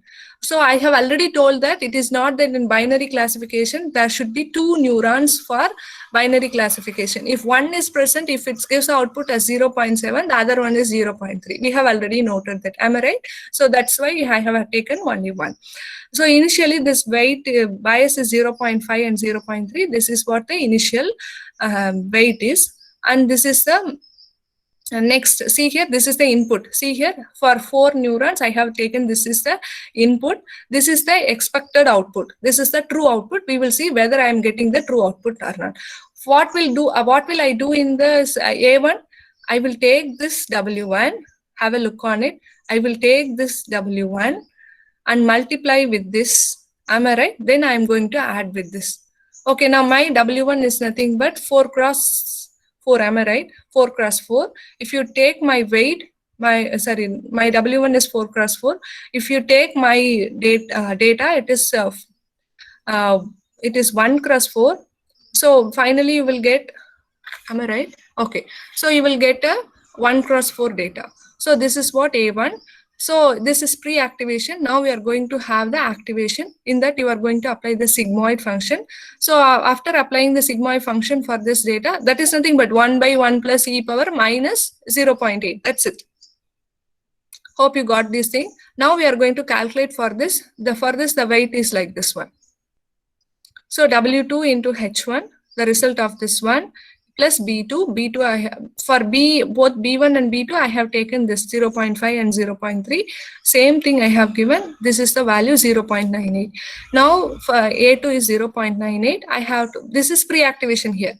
Now I have to apply activation. For that I am using the sigmoid function. So I got 0.7207. This is what my predicted output. So this is a probability based predicted output. So now I am going for the negative likelihood distribution, that is a cross entropy. So here my output, expected output, I means a true output is 1. So I can go with this formula. So minus log into 0.7207, you will get 0.327. What's the meaning of this is that, so there is only a 30% away from that true value. It is only 30% away from that. So it is true, right? I want to get value 1. It is getting 0.7. It is a meaning that it is away from the true value of 30%. Okay, clear with this? So second example, same thing, as the expected output is 0. So I am going to use this cross entropy formula, this one. So I got 1.25. My expected thing is 0. My predicted is 0.715. But my cross entropy loss is 1.25. I can say that you are almost away from the expected output, true output. So positive value of more than 1, it is a meaning that your loss is more. Okay.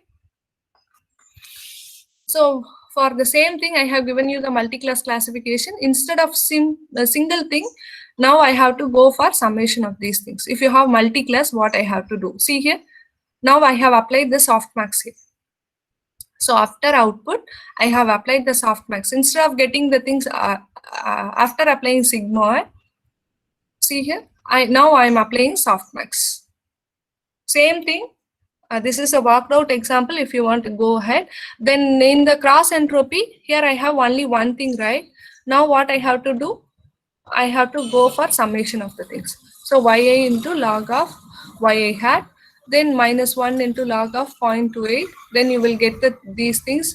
From these things, you can infer that the expected is 0, 1, 0. See here, these things correct. 0.3 for 0 you are getting 0.3, for 1 you are getting 0.8, for 0 it is 0.9. Totally it is drastic, right? That's why the loss is here. From that I can say that there is a maximum negative likelihood among the given distribution. This is how you have to interpret. Hope you got this. If you go with these things, 0.2718 for 0, 0.2634 for 0, and 1 for 1 it is 0.46. Among this, I can infer that the third one is going to be 1. So that's why loss is there. Okay, if you got 0.7 or something, your loss will be surely minimalized. Okay, so instead of this, hope you got the things right. Instead of sigmoid, you are going for softmax here. That is what the difference in the multi-class classification. So for binary classification, there is no need for softmax. So the recipe same learning algorithm. Instead of one weight, you are having now n number of weights. Go ahead with that. So evaluation very important. Accuracy, you know what is the thing. Total by predicted by totally corrected.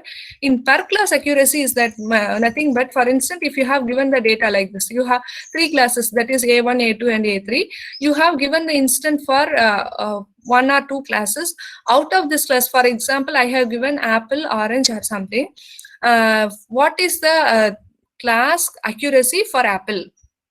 So for instance, I have given input of 3 apple. Out of 5 input, I have given 2 input for apple, 2 input for orange, 1 for banana.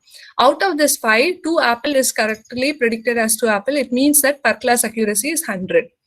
So out of 2 orange, 1 is correctly classified as orange. In this per class identified is 1/2, so 0.5.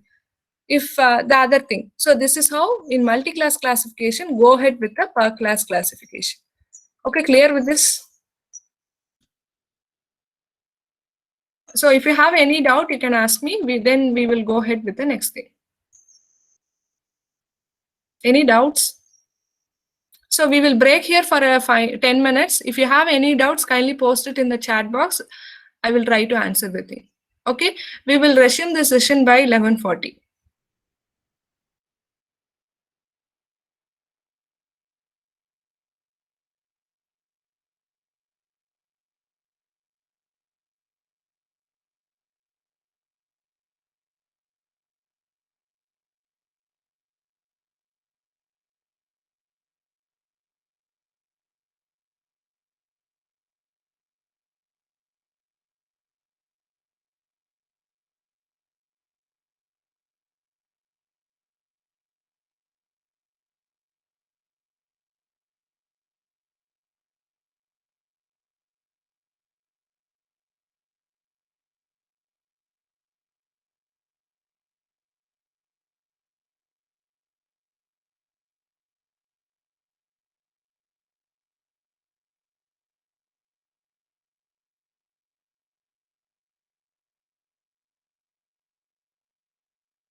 Sir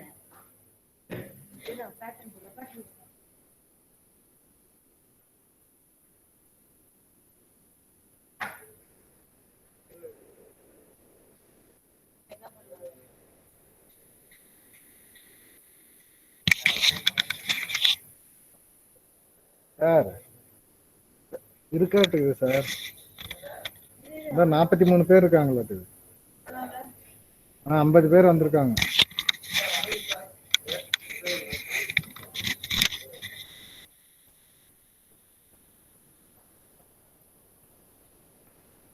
hello ma'am, கேக்குதுங்களா ma'am?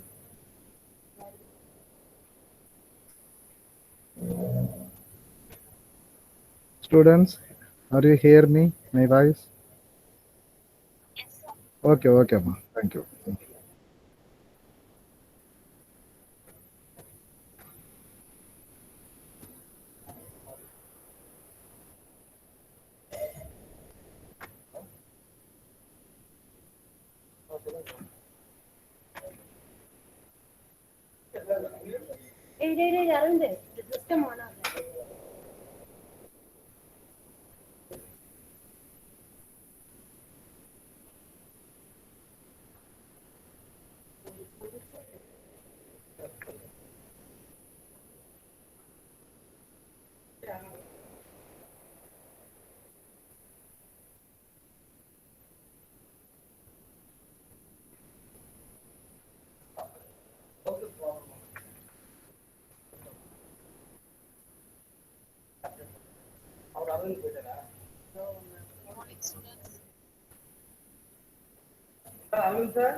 So welcome back again. We will start with the next back propagation. Okay, kindly mute yourself.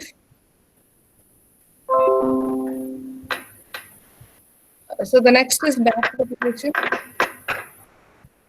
So those who are, kindly mute yourself on your side. Sridharan sir, kindly mute yourself. Wait.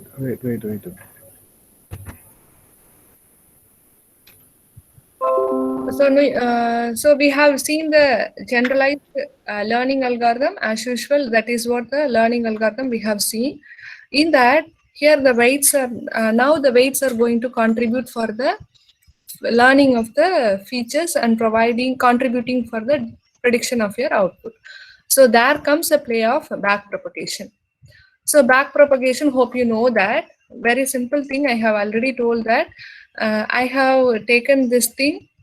That's why I have circled half with light and half with dark. So this is pre-activation and activation. Same thing I have done. I have given you the output. I have computed the loss. Now the loss is more. What I have to do? I have to say to my neighbor that this loss is more. Kindly do some changes so that I have to get the minimal loss. So in this case, what I have to do? Now this is back propagated. That's why the name back propagation. Now it is back propagated to the A3 layer. Now what A3 will do, I'm not responsible. I have got the data from H2. That is what this is aggregated here and this is activated. Just I have aggregated and activated and given to you. I am not responsible for all the things. So I have no thing on how to change this because I cannot change the input too. I cannot change input at all. The one thing I can do is that weight and biases can be changed. Similarly, what this A3 will do is this A3 also communicate with H2 saying that high, there is a maximum loss, it is going for the minimization loss, go ahead and change your thing. What this will do, this H2 will do, H2 also says like this, I have aggregated my input and I have activated and given to you. That's it, what I have told. I have already dependent on H1. Similarly, what H1 do, I have taken this input and this weight I have done. So now the burden is on this weight. So now they are saying that, so now this W1 will say that, oh, I may be responsible because I am the random thing. I may be responsible for this bias also will. So this bias also say like this. So I will change accordingly so that you will get the minimized loss. So this weight cannot be done. This input cannot be changed. Now this weight and biases can be changed in a such a way that the these things has to be loss has to be minimized. So for that, what we have to do, we have to go with a gradient. That's why it is called as gradient descent algorithm. For instance, I want to now this output layer, this loss is directly talking with this weight. Okay, in order to do that, what I have to do, first it has to talk with A3, then A3 will talk with H2, H2 in turn will talk with A2, A2 in turn talk with H1, H1 in turn talk with A1, then only you are going to the weight. This is what the partial derivative is. See here, I have talked to the output layer, then I have to the previous hidden layer, then to the previous hidden layer, now I have gone to the weight. So now you can talk to the first weight, because this weight only propagated from the input layer till the output layer. So first I have to get the changes from this weight W1 itself, then W2, then W3. You can go ahead like this. First I have to go with these things. Okay, this is how the back propagation works. Simple thing you can see here. This is a derivative, right? This is partial derivative. See here, derivative of loss. This L theta is nothing but loss. Theta is nothing but W and B. Okay, so this is the loss here. You are going to directly talk with the W and B with respect to that W. Okay, so in this case, what you have to do? First, you will take the loss with respect to, first you have to talk with the output layer. That's why dy partial derivative, then with respect to A3. Then A3 will talk with respect to H2. H2 in turn talks with A2. Then A2 will talk with H1. H1 will talk with A1. Then A1 will talk with weight. This is the thing. You can know the logic out of it. The logic is derived with the help of partial derivative. So the math behind the deep learning model is the partial derivative.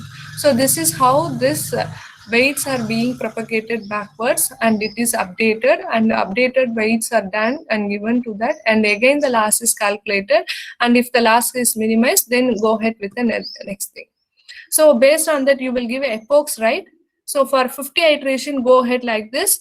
After 50th iteration, if the last, we will get the output. That is what the thing out of it. So this is now your complete learning algorithm has modified. So this is a forward propagation, right? Hope you know forward propagation, right? You will have activation, that is pre-activation and activation. This is the output layer. In the output layer, you will apply, if it is a multi-class, go with the softmax, or it is simple thing, go with the probabilistic model. That's it. So gradient with respect to parameters, see here, I have to calculate the output gradient. Output gradient is nothing but in the output layer. Whether it is with respect to 1 or 0, based on that, I have to calculate the thing. Then don't worry about it. It is not that you have to perform all these mathematical operation. All these mathematical, this is what the TensorFlow and PyTorch is. Inside TensorFlow and PyTorch, these derivative functions are applied. That's it. This is how they are going to calculate the weight and bias of it. So if you go with respect to parameters, here the parameters is weight and bias. They have to minimize in with respect to loss. So for weight, what I have to do, I have to take into account of hidden layers. For bias, it is not that I have to take into account of the hidden layers. And with respect to the layers, I have to go with the weight also. And with the pre-activation layer, I have to go with these things. Okay, I will show you a running example of this, so you will get the thing out of it. Okay, see here, this so don't go with these things. I have given you a running example, you will get the things out of it. So this is what my neural network, deep neural network looks like this. This is my bias is initially 0. These are my weights. Initially, these are my weights. You will see how my weight is going to be updated. Okay. So this is what my input 253, my expected output. This is a binary classification 1 and 0. So first what A1 will do? A1 will do W1 into X plus B1. You know what is W1 is like this one and X is this, and you have to add with B1, you will get these things. Now I have applied tan H. Here you are going with tan H. It is not, I have already told that if it is an image, you go with a tan H that best suited. Then what you have to, you will calculate the A2. A2 is nothing but aggregation of these two things, W2 and H2 plus B2. Again, you have added tan H. If you are going with a single neuron, it is a sigmoid function of 1 by 1 plus e power minus x. It depends on the application, you can go with that. Similarly, with A3, you have gone like this. Since this is binary classification alone, if you want, if you have more than one classes, you can go for the softmax. If there is only one neuron, don't go with the softmax. Okay. So now your loss is 0.43. Okay. See here. Now your loss is 0.43. You want to minimize the loss. This, I hope these things are what we have seen in the forward. This is the forward propagation. Hope you know that this is forward propagation. Instead of sigmoid, I have used tan H. If you want, you can go with the sigmoid. So see here. Now this is already this is the weight, this is what the output. Now what I have to do, I have to now I will propagate these things, right? I have to propagate to the last layer. So in this last layer, I have to derivate, I have to partially derivate my loss with respect to last layer. So the math is there for that. If you get this is what the output of it, 1 minus y hat. So 1 minus y hat. So this is what the answer for this. So it is saying that with respect to loss, these are the changes you have to do on it. Okay, clear with this? So you are calculating the output gradient. Now you are calculating the H2 gradient. In that case, you are going to have a partial, because you know that differentiation is nothing but reducing the thing, right? Integration is increasing, differentiation is reducing. In this case, what I have to do, I have to reduce the loss with respect to H2. In that case, H2 have H21, H22, H23. Done here. Already you know that H2 is dependent on this last layer, am I right? So that's why I have, see here, there comes a play of del A3 loss. In addition to that, you have a weight. Go ahead with this, you will get this output. Then again, with respect to A2, you have done the gradient here. You want to reduce the thing, that's why you are going with the gradient. Finally, only your weight will be updated. See here. Finally, only your weight is going to update it. Please have a look on it. So now I am going to have a gradient with A2. In order to go with a gradient with A2, I have already used a function, right? That's why. H21, I have already used the function. That's why. G dash is nothing but if you have used tan H, go ahead with this and use these things. I have taken the previous gradient and I multiplied with these things. I get this one. Then I have gone with the weight. Now comes the play of, now I am going to, in this example, I am going to change the weight of W2. Same way, these W1, W2 and other weights are going to be changed. So now in order to change the weight, what I have to do, I am, this weight is dependent on, see here, A21. So A21, A22, then I have A23. This weight is propagated to these three neurons, so I have taken these things. With respect to H11, H1, this one, this is H11, H12 and H13. This is how, this is internally, this is how it is being worked. So based on that, your weights will be updated. See here, del W with respect to weights are updated like this. So hope you got the things right. So this is, I have taken only up to W2. Please have a look on it. Similarly, you have updations in W3 and it, the calculations is very large. That is what PyTorch and TensorFlow are doing. They are calculating the gradient. That's it. They are having the updated weight of, for instance, now the updated weight is instead of 0.4, 0.5 and minus 0.3, this is the updated weight for each iteration. So these values are returned. These updated values are returned by this neural network.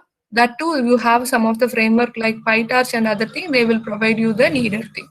So you don't worry about these things. Internally, this is how this is happening. So it will back propagate like this.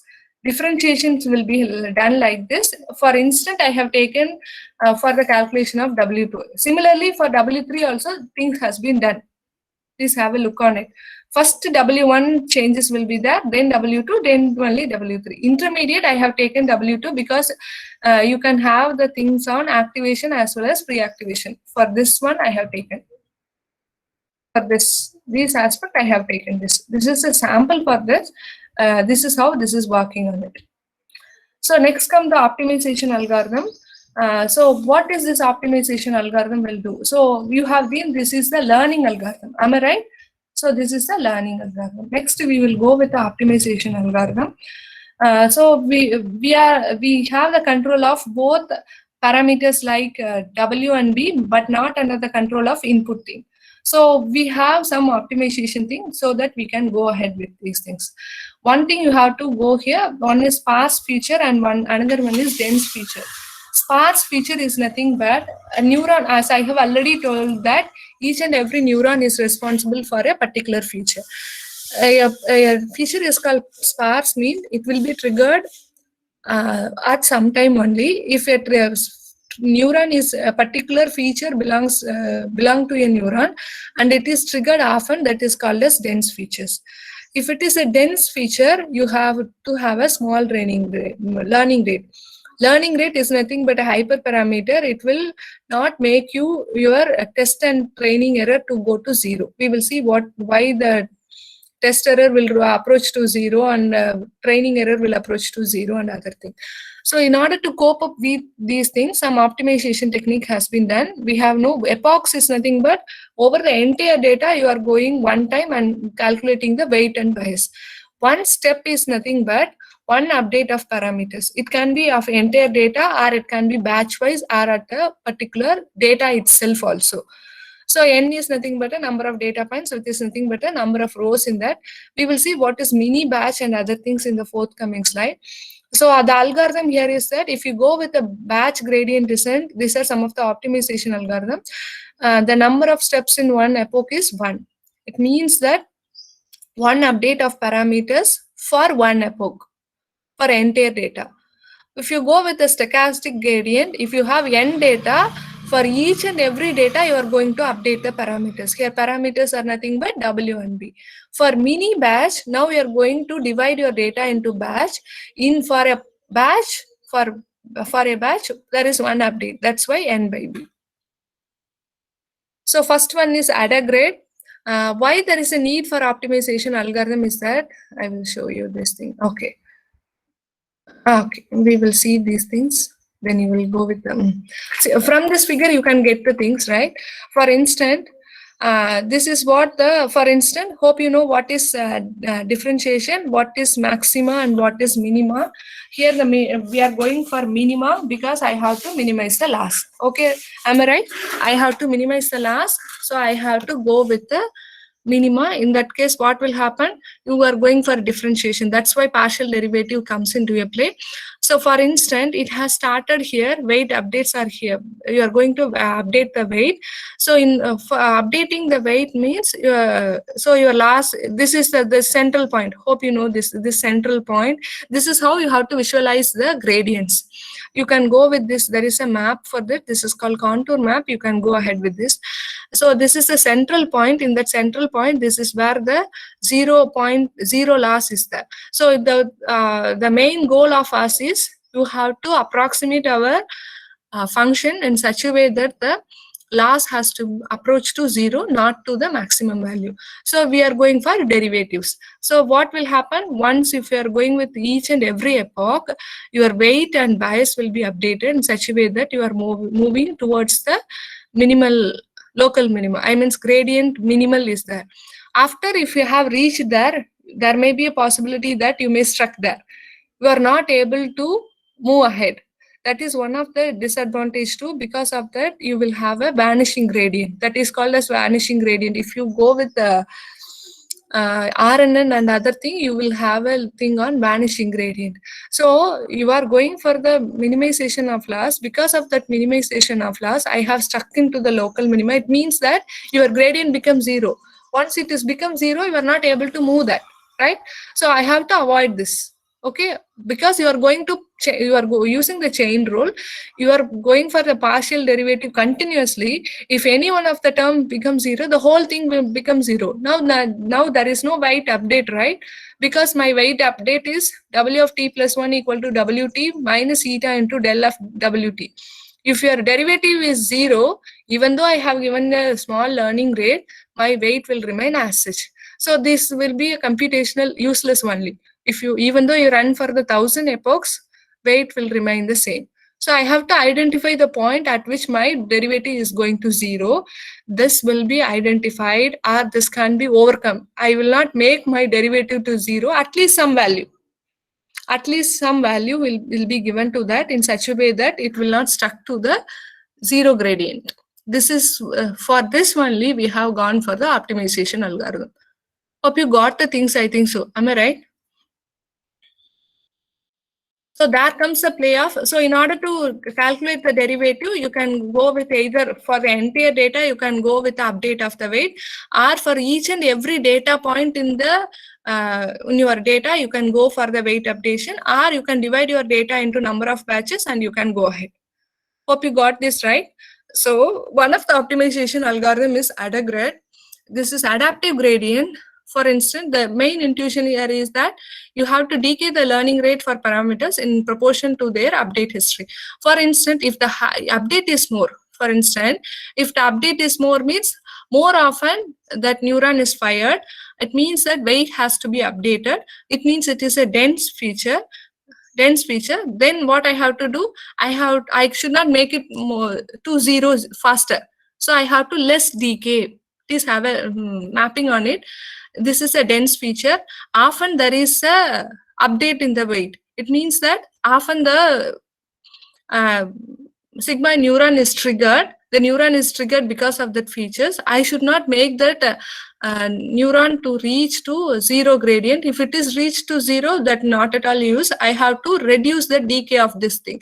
So there comes a adaptive gradient. This is the history. See here, this is the history. Vt equal to previous time, then square of it. Either it can be negative or positive. That's why it changes in that. In that, what you are going to have is that you have a weight. This is same as what we have seen in the gradient descent algorithm. It is called as vanilla gradient also. So W of t plus 1 equal to Wt minus eta into del of W. This is the generalized weight update rule. Hope you got the things right. In that, I have added the two things, right? Square root of Vt plus epsilon. The square root of Vt is nothing but history. See here. So a square root of history is Vt. If this value, for instance, if this value is high, what will happen? Eta will be, certainly it will be small, because the learning rate is always small. If this value is high, for instance, if the denominator is high, if the numerator is low, eta is always low. So low by high will always result in the low value. It means that your gradient will not disappear soon. This is one way. It means that if your value is high here, means that the feature is a dense. Am I right? So if this value is low, means it means that it is a sparse feature. It is not contributing to your output. It is not at a problem that it can go for the vanishing gradient. It is not at all a problem. This is how, based on the history, how they are activated, based on the history, they are providing the decay of the gradient. This is what the AdaGrad is. So the advantage is that parameters corresponding to sparse features get better update. It means that if you are going with the sparse features, you have the low updates. If it is low here, means that you will go to the gradient soon. So there is less update on the parameters of sparse features rather than that of the dense features. Okay, so if the updates are more, this denominator will grow aggressively. So this will lead to large number of parameters. That is for the dense network. So computational intensive is one of the factor for this. To overcome this, RMS probe is being used. Okay, the main disadvantage here is that if you have a dense features, what will happen? It will decay fast. Growth of this denominator is more. So what will happen? It will not decay the gradient, but the growth of the denominator is more. So you have what will have? The parameter corresponding to the dense features will grow more. So in order to avoid that, so what is the RMS probe? This is AdaGrad, same thing whatever we have seen in the vanilla gradient. This is vanilla gradient. Vanilla gradient is nothing but gradient descent algorithm, that is Wt plus 1 equal to W2 minus eta into del W. Same thing here, square root of Vt. Vt is nothing but a history. Instead of that, I am going with a probability. That's it. Beta is nothing but a probability. Based on probability, I am going to take the history.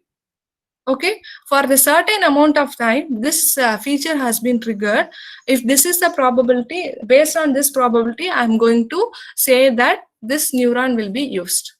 So based on probability only, this neuron is going to be used. And this next one is 1 minus beta. Obviously, the probability is going to be, total probability is going to be 1. So based on this probability, I am going to acquire the dense features. Because the problem here is that denominator is going at the rapid phase in dense features. Now I am going to take the dense features with some probability, not with 100% probability, but with some probability. So in that, some rapid growth will be prevented. This is what the RMS probe. So I have already told this thing. Next one come the this is mostly used. It is based on the cumulative history of the gradient. Instead of taking that probability based or other thing, go ahead with the cumulative history. This cumulative, hope you, the same thing, weight update is always the same thing. If you see here, this beta is same as that of the RMS probe. Am I right? It combines RMS probe and AdaGrad. Additional thing, see here, this MT. So this MT will take the cumulative history. Cumulative history means out of this batch, which neuron has taken the more triggered or more update, or which is the most dense neuron. For that, you can go for the rapid change in the parameters. For the less triggered neuron, even though if it is a dense features, go ahead with the small decay. So cumulative history will also prevent the rapid growth of the denominator, but see here, it is also using probability, but based on the overall thing. It is not that, for instance, if you have given the cat, if now the kernel is moving over the ear means, for instance, I am saying this is how the real time it is working. For instance, if you have given a cat image, if the kernel is moving over the ear, for instance, that neuron is responsible for capturing the features of the ear. Now this neuron is triggered often. What will happen? This denominator grows aggressively. In this case, I have to say how many times in the history this neuron is triggered. After, if you have moved from ear to nose, this neuron is not at all triggered. But what will I say? Because of the neighboring pixel, I often take this as a dense feature. But this is not a dense feature at all. Now I have moved my kernel to the nose. Even though ear and nose are near to each other, I cannot take this ear's feature as a dense features. But generally, it will take the ear as a dense feature because the kernel will move near to it. So near pixels are taken into account. In this case, this will trigger the, even though you are in the nose, ear neuron may be triggered in some other cases. This will be prohibited with taking the cumulative history. So from cumulative history, you can say that this is the base with which this neuron is triggered. So I have to use like this. So this is how, if you see in most of the CNN architecture, ADAM and AdaGrad is mostly used. Okay. So based on your training and test error, you can change your optimizer. Okay. So next come the activation function. So we have seen that there is a pre-activation and activation. If it is a single neuron, go ahead with the sigmoid. Sigmoid is also one type, which is logistic neuron. So one thing I want to say here is a zero-centered function. The zero-centered function is that if you have an axis like this, zero-centered means you are able to plot in the 4 direction. So this is, if it is a non-linear thing, you can have the data in all the 4 quadrants. But if you take the logistic, this is sigmoid neuron, you can process only in these 2 quadrants. This is one of the disadvantage. If you go with the tanh, it goes -1 to +1. So all the 4 quadrants are taken into account. If you take Rayleigh and Relu and leaky Relu, you will have a look on these diagrams, then you will note the difference. So it is also working only on the positive aspect. For the negative aspect, if it is not covered, how this can be done. So logistic neuron, hope you know that this is 1 by 1 plus e power minus x. This is not centered, zero centered.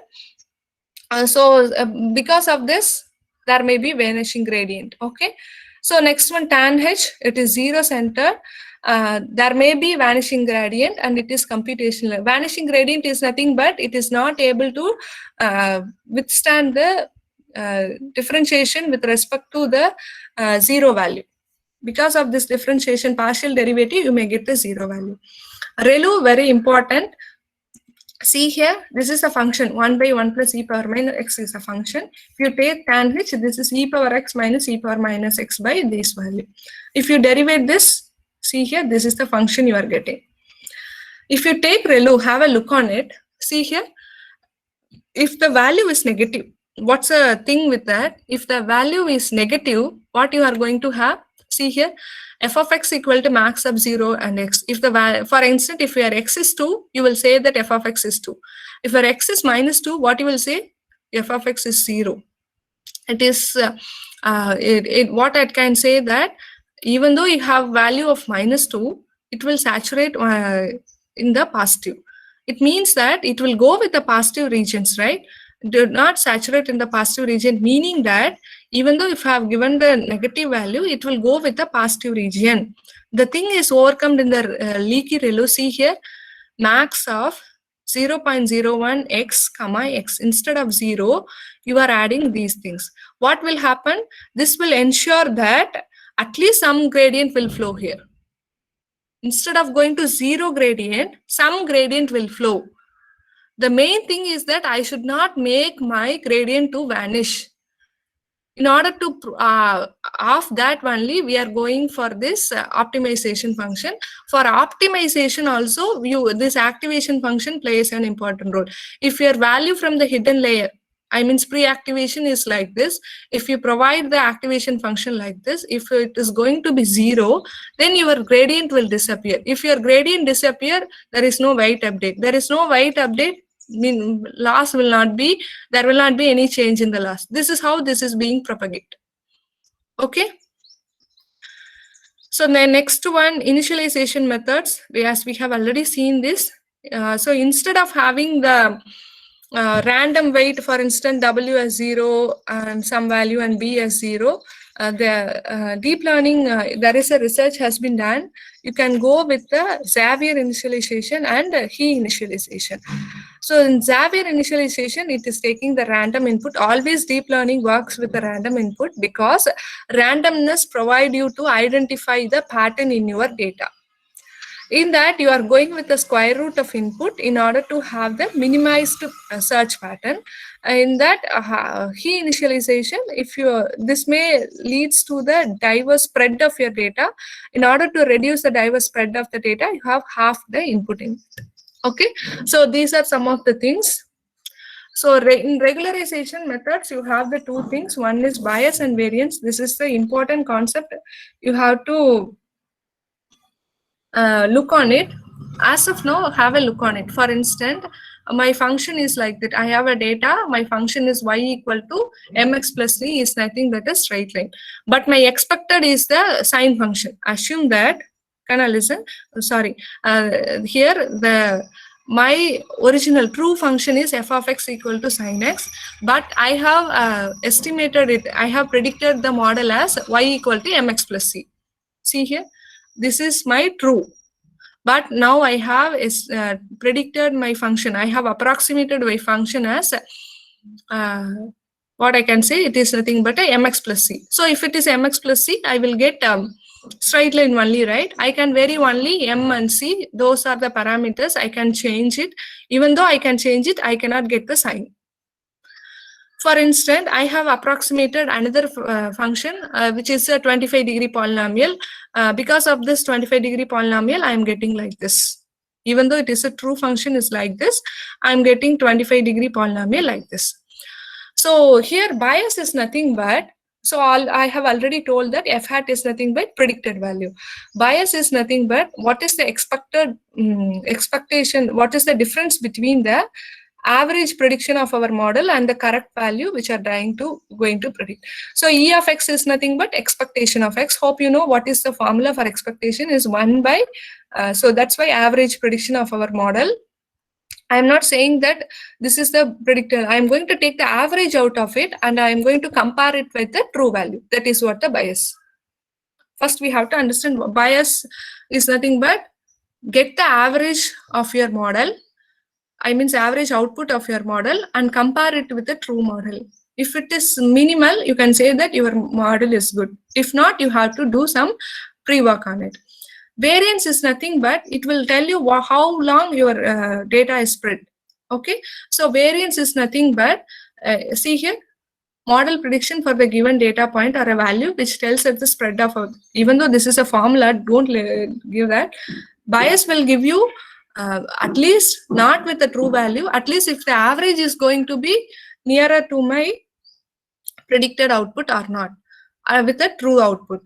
Next, variance will tell you how long my data is spread. Okay, this is how tell you, for instance, one value will be 10, another value will be 200. This is what the spread is. With the help of variance, you can get the spread out of it. This is called as overfitting too. You have known these words, right? Underfitting and overfitting. We will have a look on this now. If it is a simple model, you have a high bias and low variance. Since a model is simple, the spread is very simple, so low variance. High bias means within there may be changes. If your model is high, average will be more or less okay. That's why low bias. Since your model is high, there may be outliers. So because of that, you have a high variance. So for the ideal model, you should have low bias and low variance. See here. So we have the things, right? Testing data, training data, and validation data.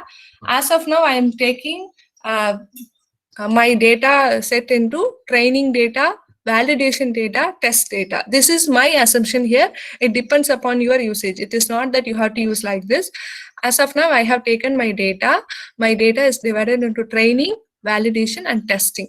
So for training, I will give, for learning the parameters W and B, I am going with the training data.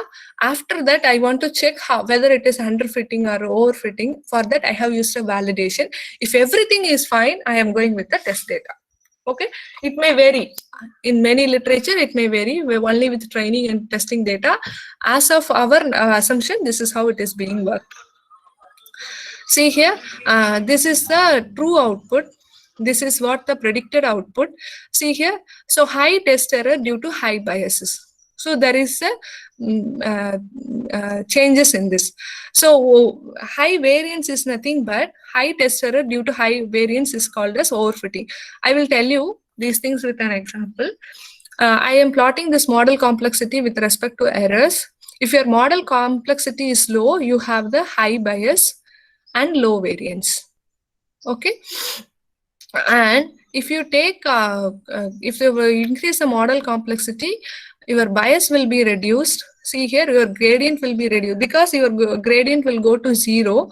That's why your bias will be reduced, whereas the variance will be increased because the spread is more. Because your model is complex means you are going to handle high dimensional data. That dimensional data may have various spreads. For instance, if you are saying that the range is within 100, if you are saying that if your mark is within 0 to 100, if some mark is 250, if that model has learned 250 also, that is what the overfitting. Okay, clear with this? For instance, I am saying that my range is 0 to 10. My mark should be within 0 to 100. I have given the mark 20, but even though I have given the mark 20, it is not correctly predicting. This is what underfitting because the model is not matured enough. The complexity of the model is low now. The model is not matured enough or learned enough to identify the needed class. So in the trade-off between bias and variance, the sweet part is here. It means that medium bias and variance is actually needed. Okay, we will see here. So we will see underfitting is not at all a problem. If you increase the number of epochs, the model will learn the features. And if you increase the complexity of the model, it is nothing but if you increase complexity is nothing but if you increase the number of neurons in that hidden layers, you can overcome this underfitting. For overfitting, you have to take it into account. So for overfitting will occur when your training error is low, if your validation error is high. For training, it is doing well. For validation, it is in the validation data, it is showing high error. This is because of high variance, because of the spread of data. So what you can do is that in order to avoid that spread of data, you can go with the dataset augmentation. We will see this in the CNN part. Then you can go with the regularization and list dropping. We will go with these things. So this is what the hyperparameter tuning.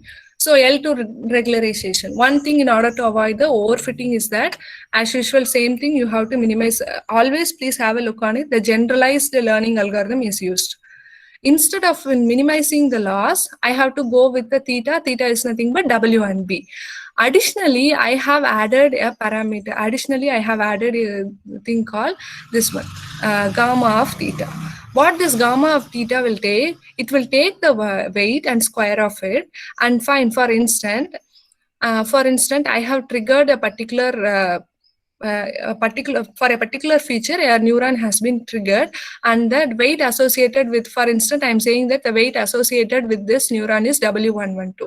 In this case, if you partially derivate this, only W12 will be available, other things will be 0. This is what the partial differentiation is, right? Yes. So in that case, other weights are not allowed to grow. Hope you got the things right.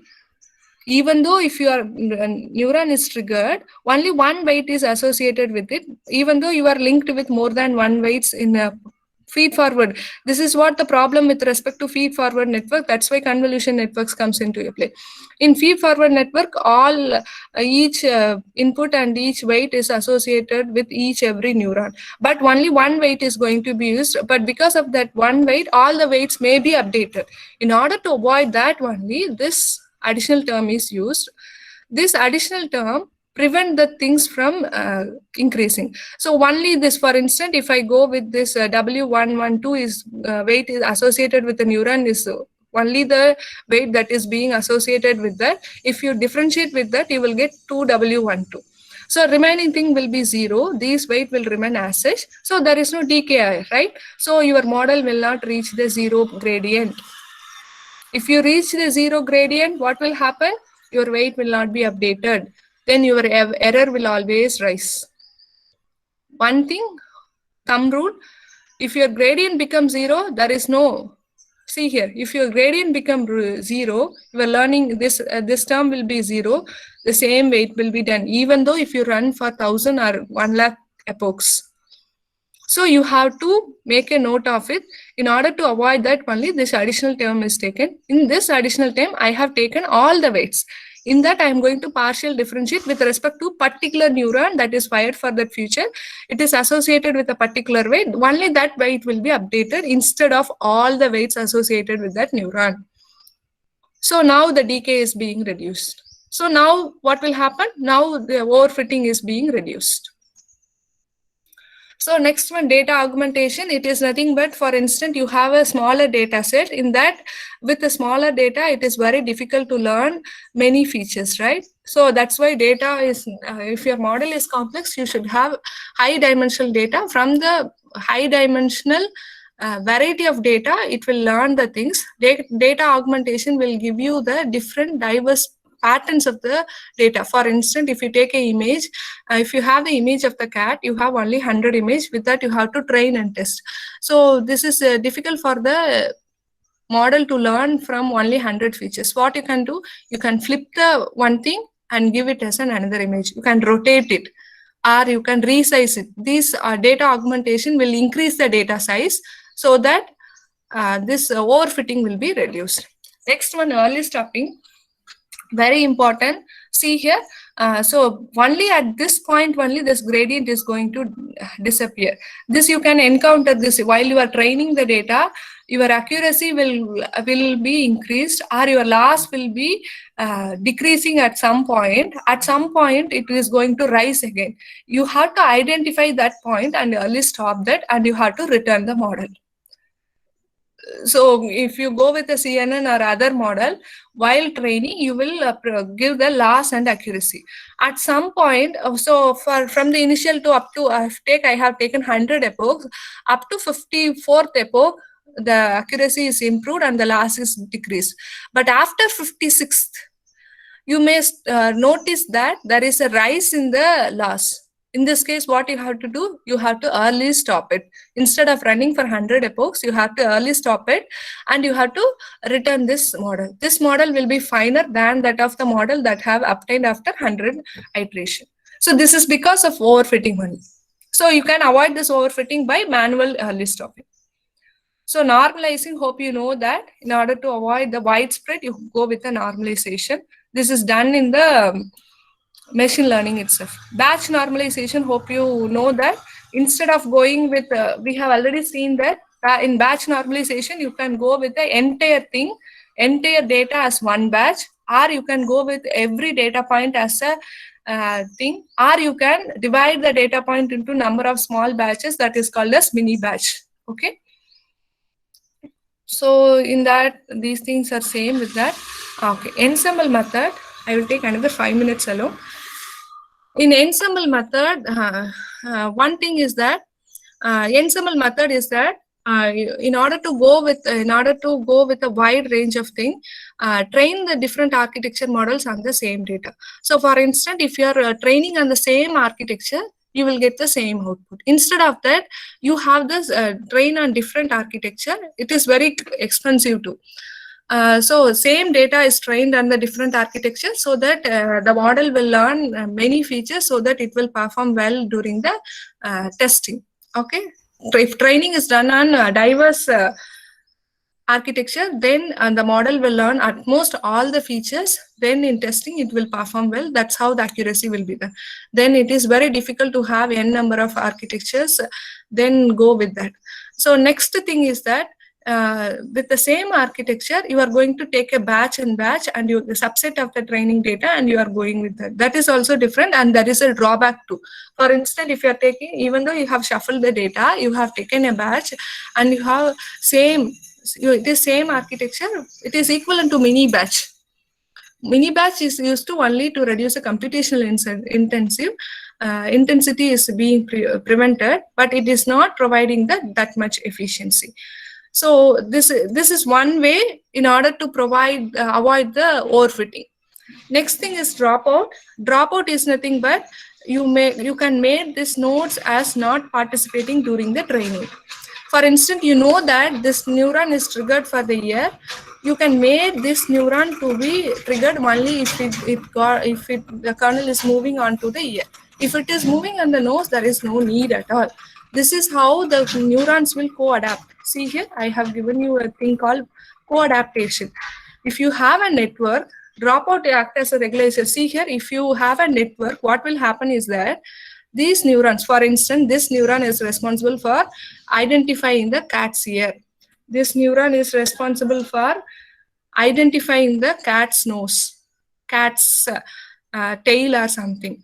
So other neurons, if the kernel is moving on other part of that, if it is on the nose, this neuron will be triggered.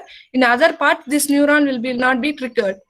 So what it will, this will co-adapt. So this is the nose part, you are responsible, trigger and update the weight and other thing. This other neurons will simply be quiet and listen to them. That's it. It will not do anything. So for instance, if in a situation, if this neuron become dead, what will happen? If this neuron become dead, now this neuron is responsible for learning the cat's eye also, ear also. So this will prevent the co-adaptation. There is a disadvantage of this co-adaptation, right? So this will prevent the co-adaptation such that overfitting is reduced, because all the neurons are able to identify all the features of the image. Now every neuron is cooperating among with each other in order to identify the features of the images. Not only a specific neuron is, if it is in the feed-forward network, surely only particular neuron is responsible for particular features. This is how they work. So in order to avoid that, only some neurons are made as dead. In this case, all the neurons, some other live neurons will learn the features and they will contribute for the output. Now, if any new thing, overfitting is nothing but if any new thing is there, I have to adapt to that. Okay, so these neurons will be very adaptive to that. Now it acts as a regularizer. Okay, that's all for from my side. If you have any doubts, you can ask me.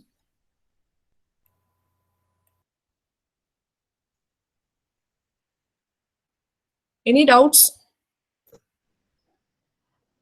Hello, ma'am. Yes, ma'am. Ma'am, while we are working with image classification part, we'll be constructing a model. What is the different kind of activation functions we can use in the hidden layers, ma'am, Ma'am, for image data? you have the best one is TANH, ma'am. Okay. Tomorrow okay, we ma'am. will see on that image. Okay, CNN. Okay, ma'am. And you said one more thing to stop early stopping method if the accuracy is not improved. How we can identify it manually and stop that You have to process? do it manually, ma'am. This is a manual identification only. Oh, Or else you okay. can write the script, Python based thing. For instance, you are monitoring the, for instance, this can be done automatized with the help of a Python program. For instance, you are taking the accuracy and loss for each iteration. Whenever you get the next loss and accuracy, go it with a list, compare with that. If it is greater than, or if my constraint is saying that if my loss is going to be reduced, go ahead. If not, I have to stop the running of my model, training of the model. As of now, it is manual. If you want, you can write the Python program for that also. Okay, ma'am. Okay.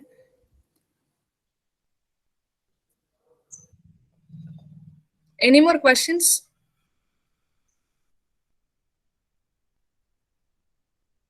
Any misinterpretation from my side? If so, kindly intimate me. Is it fine? Yes, One more yes. doubt. Yes, ma'am. While I'm getting a model summary, I'm getting some trainable parameter as well as non-trainable parameters. Some cases I got all the parameters under trainable. Yes. While I'm working with some other image data, I'm getting non-trainable parameters also. So why I'm getting non-trainable parameter? What is the point I need to interpret from that? Okay, ma'am. Trainable parameter is nothing but those parameters that are going to be updated for each epoch. So I can say that weight and bias are trainable parameters. For instance, if you go with the CNN, if you do max pooling, what will happen? You will not change any parameters and other things, right? Just you will reduce. Hope you in tomorrow class you will learn about CNN. In that you will know there will not be any additional parameters. If you go with the max, if you go with the convolution layer only, there will be some changes. It means that you will update the weight and bias. If you go with a max pooling layer, just what will you do? You will reduce the size of the image into half. In that, there is no trainable parameters.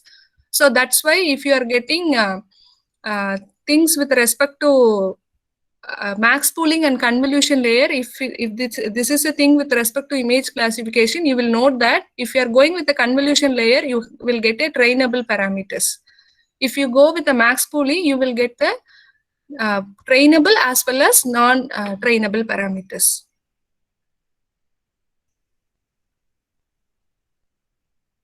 So the next question is, what's the difference between... Okay, ma'am. Thank you. So the next question is, what's the difference between ReLU and leaky ReLU? Have a look on it, you will understand this. Hope you know that the main role of this activation function is that you want to avoid the derivative. What I can say that my derivative to be decay to 0. If my derivative becomes 0, there is no need at all for the activation and other things. Just I can pass the things, right? That is my weight update. Wt plus 1 equal to Wt minus eta into del W. If my del W becomes 0, the whole term eta into del W becomes 0. Now my weight Wt plus 1 equal to Wt itself. That's why I have given you the activation function, so that activation function will prevent my decay of gradients. In this case, if you go with the ReLU, if it is a negative means, I am going to push it in the positive region. That is what the ReLU is doing. It is meaning that it should not decay with a negative gradient, okay? Because if mostly sigmoid neuron does not deal with the negative gradient. What leaky ReLU will do that, see here, from this function you can identify. Instead of giving 0, I am giving some amount of little gradient descent here, 0.01x, such a way that even though if my value is less than 0, I am going with some minimal modifications of my input, so that my gradient will not disappear. So there will be some update in weight, so that will contribute by minimization of the loss. Sir, have you got the thing? Is it fine for you? Yes, ma'am. Okay, ma'am. Thank you, ma'am. Any more doubts? Shanti, ma'am?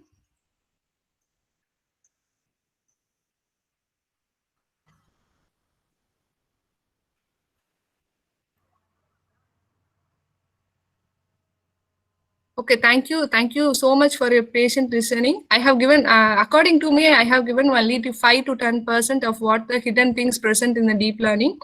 There is exhaustive things that are present. If it is very interesting, but if you know how the things are working internal, it will be useful for you to work on it. That's why, that is what the outcome of this session. So there is no need to hard code anything that whatever I have given you. This is not at all a thing. You have to hard code it. Everything is given by the framework. Framework will give you exhaustive things, TensorFlow and PyTorch. If you go with the PyTorch, automatic differentiation itself is provided. Afternoon, we will visualize all these things. Thank you so much. Shanti ma'am, shall we wind up the session, ma'am? Okay, thank you, Tamil, for your wonderful session. Okay. Feedback in that chat window. We will meet at 2 p.m. Thank you. Thank you to all.